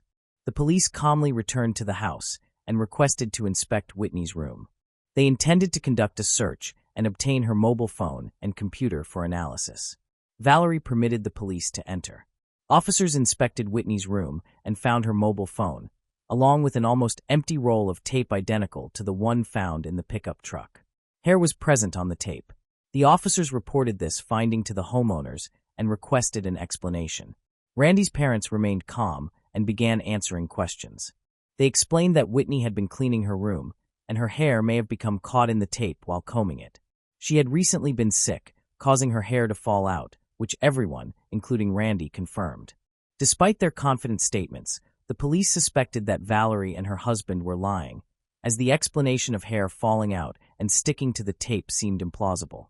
The police observed no immediate change in their behavior while they explained the evidence. However, after a while, Randy's father became highly emotional. He was breathing heavily, could not sit still, and took a long time to respond to each question asked by the police. His behavior appeared suspicious, so the officers decided to question him further at the police station. He was taken there and repeated the same story as his son. According to him, there had been a serious argument just before Whitney left for the party. The conflict began with Whitney and Randy arguing in their room. Randy's mother, Valerie, intervened when Whitney became angry, claiming that she had evidence that Randy was cheating on her and was determined to break up the couple. Not only did Whitney intend to leave Randy, but she also planned to take her daughter back to her mother's house. During the argument, Valerie entered the room after hearing the commotion, attempting to calm Whitney down. Meanwhile, Randy, upset about the situation, went to a party alone. According to Valerie, after calming Whitney, she left with friends in an unknown car, leaving everyone uncertain about her whereabouts. Randy's father later confirmed that his son had been unfaithful and had a mistress. This information came to light when the mistress reported that she was pregnant just days before Whitney went missing. Whitney believed that the child was her husband's and the mistress's, which prompted her to leave him. The situation appeared suspicious, especially since Randy had withheld this information during the initial interrogation, and his family had a potential motive for wanting to remove Whitney. Randy was also questioned by the police. He was asked why he had not mentioned the argument about the mistress. Randy stated that he had not told the police immediately because he thought it was irrelevant to the search for Whitney and did not want to incriminate himself. At that time, Whitney's death was still unknown. However, the police believed that this fact, combined with the conflict with Randy's parents, determined Whitney's fate. Randy confirmed his father's account, admitting that during the argument, he and Whitney had been in his room on the second floor. Whitney initiated the argument, accusing him of cheating and declaring she would end their relationship and move out with their daughter. When his mother became involved, they continued the discussion loudly and went downstairs. Eventually, the argument subsided, but Randy heard something unusual. A few minutes later, his father entered Randy's room, visibly agitated, and made an unusual request. He asked Randy to leave the house for a few days and make public appearances, so people would know where he was. Without questioning what had occurred, Randy packed his belongings and went to see his friends, with whom he had planned to spend the evening. He never saw Whitney again. Randy's behavior seemed unusual, and the police were puzzled as to why he would leave the house at his father's request without inquiring about what was happening downstairs. Randy explained that he was upset and distracted by issues with his mistress, so he trusted his parents. He assumed that his father wanted him to take a few days off so that Whitney could cool down after their argument. Because of their conflict, Randy did not look for her and left without her. Everyone at the party assumed that Whitney was absent because of the argument. No one suspected that she might have disappeared or been harmed. The party guests noticed Randy's sadness throughout the evening. He tried calling Whitney several times, but she did not answer. He did not know what was wrong with her and thought she was ignoring him because of their argument. However, Randy understood that she could not have simply disappeared, as even if they had split, they still had many unresolved issues, including child custody. Finally, Randy went to the police, and Whitney's body was later discovered at the bottom of a ravine. All evidence pointed to Randy's parents as the perpetrators, having killed Whitney on the first floor and then disposed of her body to make it appear as a suicide. However, experienced forensic experts and police saw through the deception. The police informed Valerie, Randy, and the rest of the family that Whitney's body had not been found. This was done to emotionally shock them and observe how the suspects would react. After the news of the supposed death was announced, the police closely watched the family's reactions. Randy's father immediately appeared concerned, but not out of grief for Whitney. It was evident that he was hiding something and feared being discovered. In response, the police decided to employ a bold psychological tactic. They showed Randy's father photographs of the scene where Whitney's body had been found. Upon seeing the horrifying images, the man broke down, revealing his guilt. This psychological strategy helped expose his involvement. He began speaking, stating that on the day Whitney disappeared, he had been napping in the bedroom on the first floor. He was jolted awake by a loud, suspicious noise that lasted for several minutes. Concerned, he got up to investigate. When he entered the adjacent bedroom, he found Whitney lying motionless on the bed, face up, with a bag tightly taped around her neck. Valerie stood next to the bed, holding a roll of adhesive tape. He reported being in shock, with the next few hours feeling like a blur.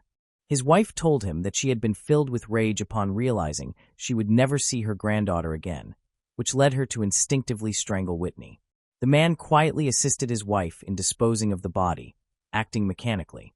Before this, he had sent his son away to prevent him from witnessing the incident. After the son left, he returned to the room where Valerie was trying to place the body in large plastic bags. He described himself as being in a strange state, silently watching in pain but unable to act.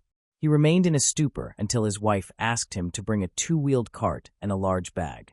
After Valerie and her husband managed to pack Whitney's body, they loaded it into the back of a pickup truck. They returned to the house and stayed there for a while as Valerie decided where to dispose of the body. She chose a cliff near the lake. Since they could not leave Whitney's 2-year-old daughter alone in the house, they placed her in the back seat of the truck. They arrived at the location late at night.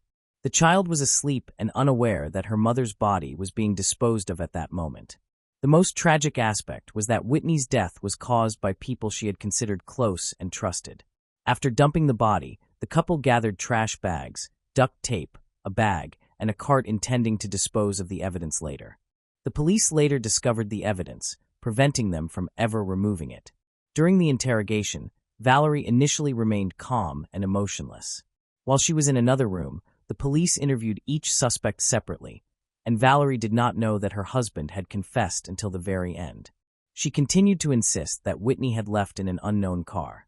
However, Valerie's demeanor changed dramatically when the police informed her of her husband's confession from the next room. No longer needing to pretend, she admitted to strangling Whitney, corroborating her husband's account. As the only person present at the time of Whitney's death, Valerie was finally able to recount what had happened that fateful evening. According to her, a heated argument erupted between Whitney and Randy upstairs. When Whitney threatened to leave with the child, Valerie intervened. Whitney became enraged, threatening to cut off all contact between the child and her grandparents. Valerie was terrified that Whitney would carry out her threats. The thought of losing contact with her beloved granddaughter was unbearable. In a moment of desperation, Valerie lost control and attacked Whitney, strangling her. Valerie described the incident as a moment of insanity, claiming she had never intended to kill Whitney. Despite her claims, the physical evidence suggested otherwise, with marks on Whitney's body indicating a violent struggle. Valerie stated that they had argued. After the bag was placed around Whitney's neck, Valerie appeared in a doorway, dazed and in shock. She then instructed her husband to send Randy away to provide him with an alibi. Valerie's confession aligned with this account. She claimed that the attack occurred while she was emotionally distressed, implying she did not fully realize her actions. This confession was particularly disturbing to the police, as the murder had been committed in front of a child and the body was disposed of with the child present. Valerie and her husband were arrested, but Randy was not, due to lack of evidence against him. This caused public outrage, as neighbors and relatives of the deceased suspected that Randy had been involved in the crime. They believed that Randy's parents had covered for him, so he could retain custody of the children and remain free. Suspicion grew because Randy had left the scene of the murder and had previously withheld information from the police. Additionally, his father had advised him to establish an alibi, which further cast doubt on his innocence. People questioned whether a 52-year-old woman could have overpowered the young, healthy Whitney.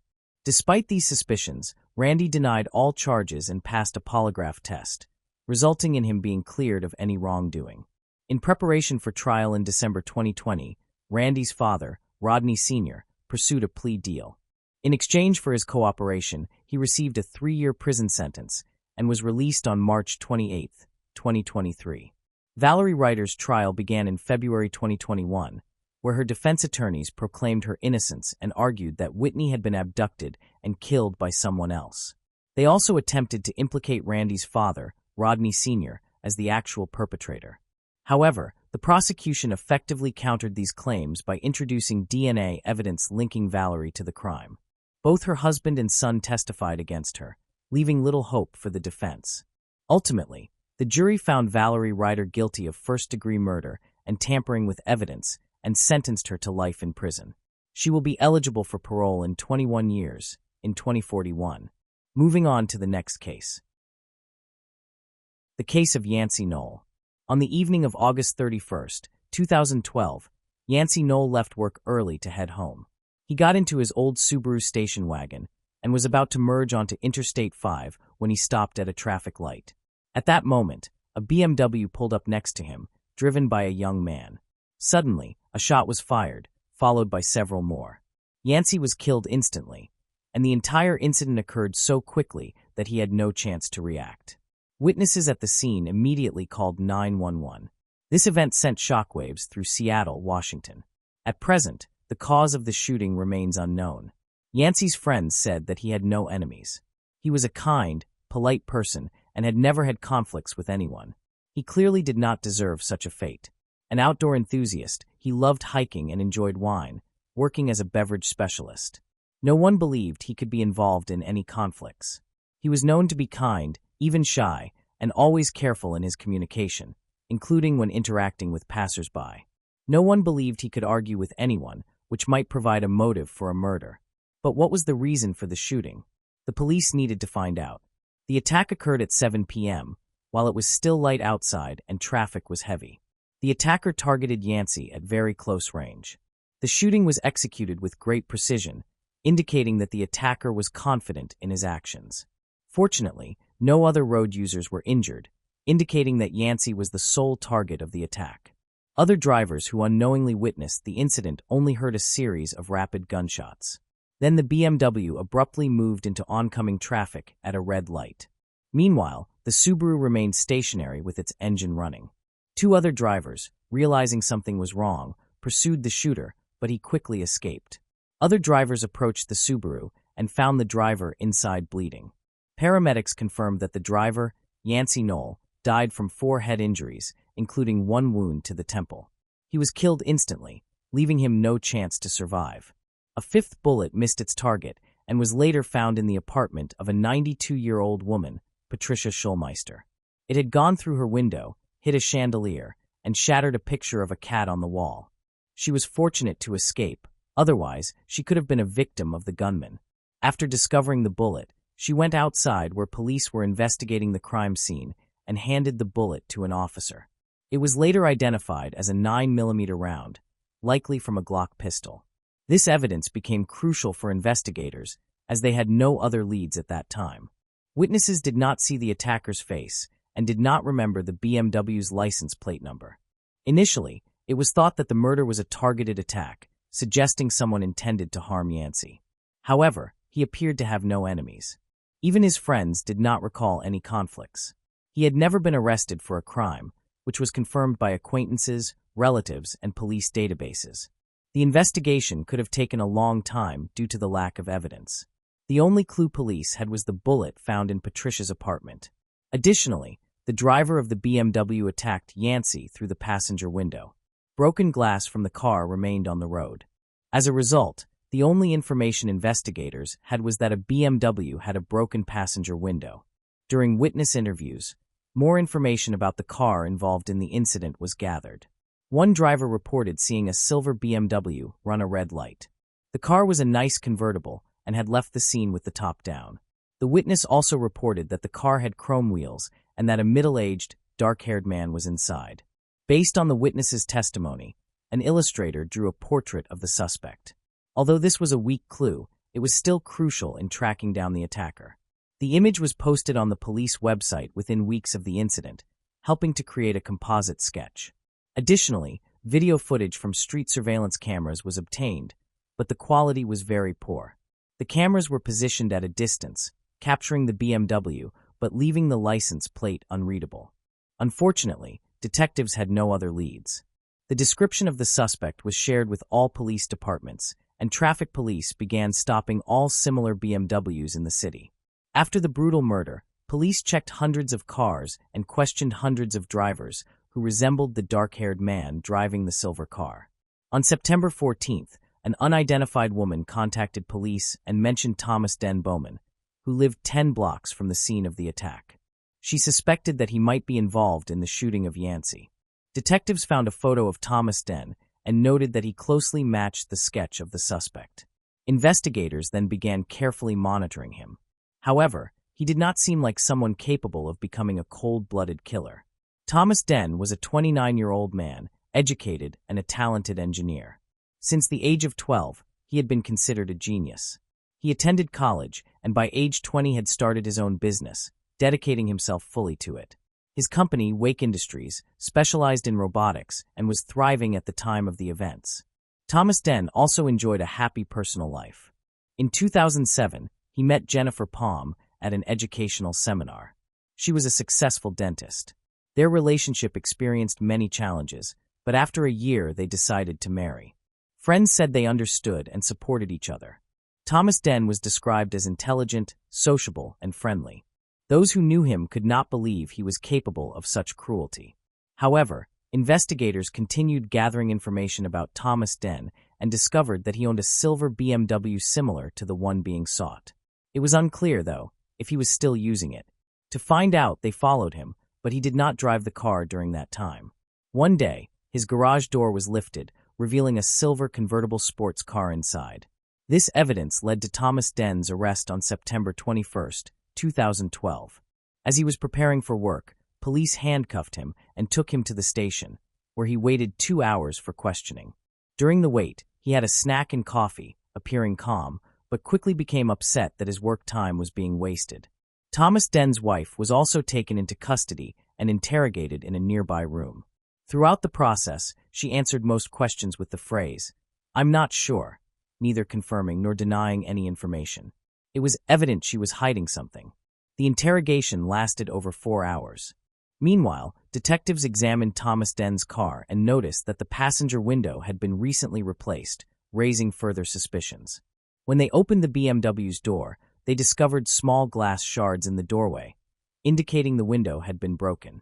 Additionally, the garage had a strong smell of fresh paint, suggesting recent repair work, possibly because the silver wheels had been repainted black.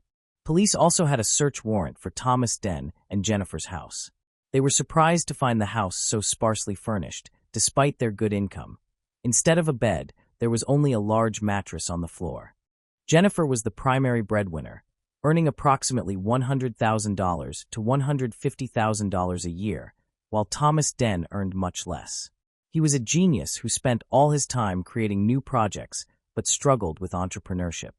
Thomas Den and Jennifer enjoyed traveling and spent significant amounts on trips. On the kitchen table, detectives found several notes, many of which were love letters exchanged daily between Thomas Den and Jennifer.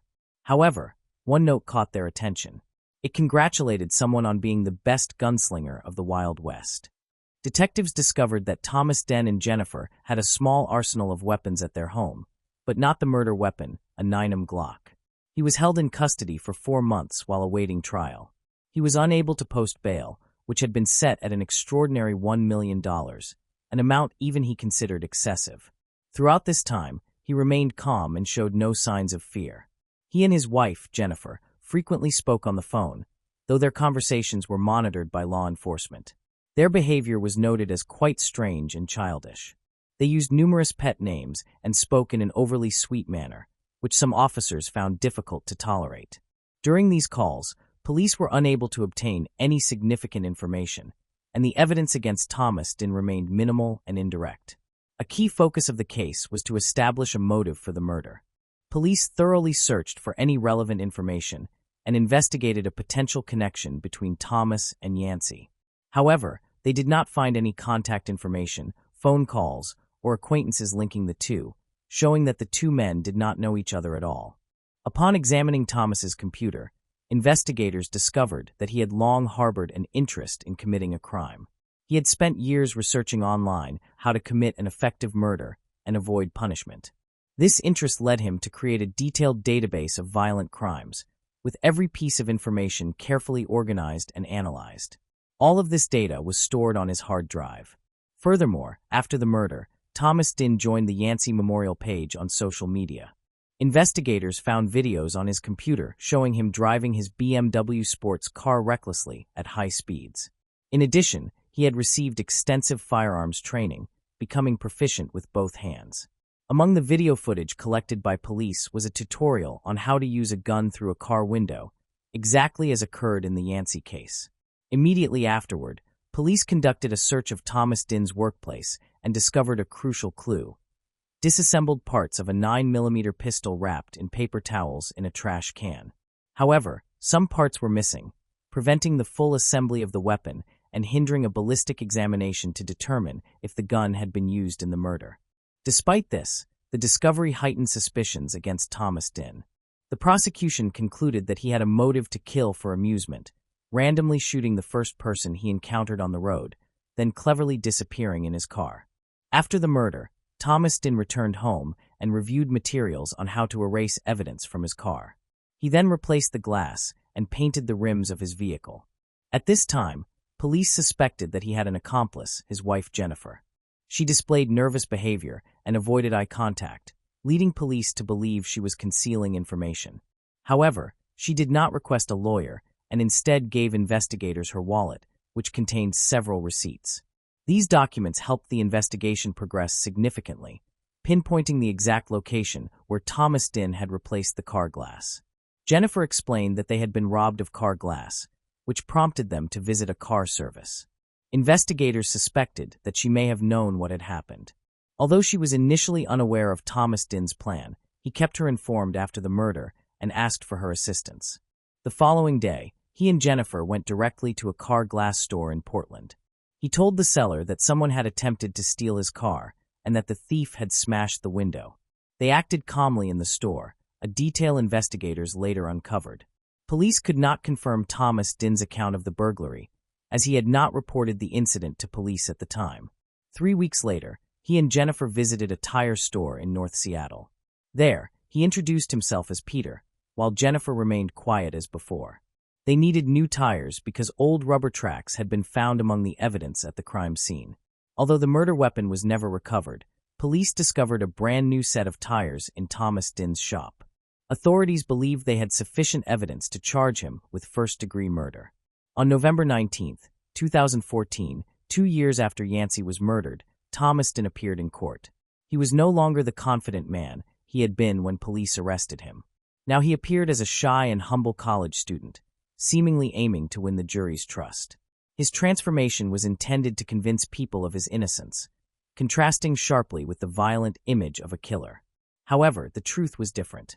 Thomas Din's mother was Vietnamese, and his father was an engineer at Boeing. They never missed a court hearing, always supporting and believing in their son's innocence. However, his wife, Jennifer, was absent from the trial. His parents said that he was very worried about his wife, so he asked her not to attend court to avoid judgmental looks. Despite this, she kept in touch with him every day, and they always had sweet conversations. She had complete faith in his innocence. The prosecutor argued that Thomas Din's motive for the murder was entertainment, as he wanted to experience the thrill of committing the crime while trying to evade punishment. They presented extensive video footage from his computer as evidence, including numerous recordings of murders in which he had collected important information. However, the defense argued that the police had collected all this evidence recklessly. They emphasized that, in addition to these documents, Thomas Din's computer contained extensive information about his travels and technical developments. They stressed that there was no information that could be considered proof of guilt, as there was no physical evidence, such as DNA or fingerprints. However, when Thomas Din testified, he admitted to the crime. He described it as a fit of rage during a traffic incident. Although it was a risky decision, in his view, this could be considered a mitigating factor in the murder case. He said that on that day, he had stopped Yancey on the highway. Afterwards, he claimed to hear curses and threats from Yancey. A Subaru followed his BMW to a traffic light, where they both stopped. At that point, Yancey allegedly threw a wine bottle at him, hitting him in the head and injuring him, while simultaneously hurling insults. This frightened him so much that he pulled out his 9mm handgun and attacked Yancey in self-defense. Although there were many signs that he had overstepped his defense, he claimed that it helped save his life. He believed that, in a fit of rage, Yancey could have attacked him and caused a traffic accident. He also thought Yancey had a weapon in his car, which prompted his immediate response. However, many found his story difficult to believe. Witnesses said they neither heard loud screams nor saw Yancey throw a bottle. The confrontation appeared to happen suddenly, without any prior provocation. Furthermore, Thomas Din did not have any injuries on his head. Yancey's friends and family attempted to prove that his testimony was false. They insisted that Yancey would not behave in such a manner and was unlikely to become aggressive, especially as he would not give up his favorite wine. Despite this, Thomas Din maintained that his actions were in self-defense. He hoped to be acquitted on those grounds. However, he admitted that he fled the scene in a state of panic.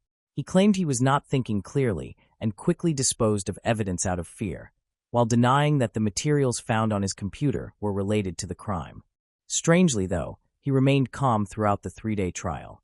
The prosecution aimed to prove Thomas Din's guilt through circumstantial evidence.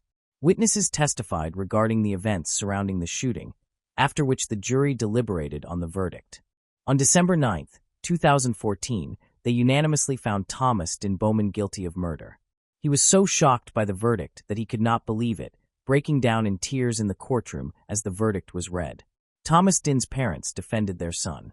They accepted responsibility and repeatedly apologized to Yancey's family. They even begged to go to jail on behalf of their talented son, who they believed could make positive contributions to society. However, their request was denied. In contrast, Thomas Din himself showed no remorse. He expressed indignation that the jury did not believe his claim of self-defense. Ultimately, he was sentenced to 29 years in prison. Meanwhile, his wife, Jennifer, filed for divorce, changed her name, and relocated to another city. She refused to communicate with the media and was not charged with complicity despite cooperating with the investigation. After the verdict, Thomas Din attempted to end his life, but was unsuccessful. He is currently incarcerated at the Bay Correctional Facility in Washington. His home remains vacant, and 2 vehicles linked to the case are stored in a police warehouse. Thanks for watching. I hope you enjoyed exploring these intriguing cold cases with me.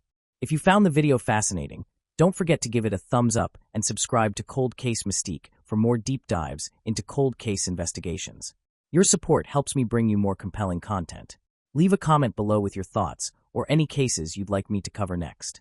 See you in the next video. And remember, the search for truth never stops.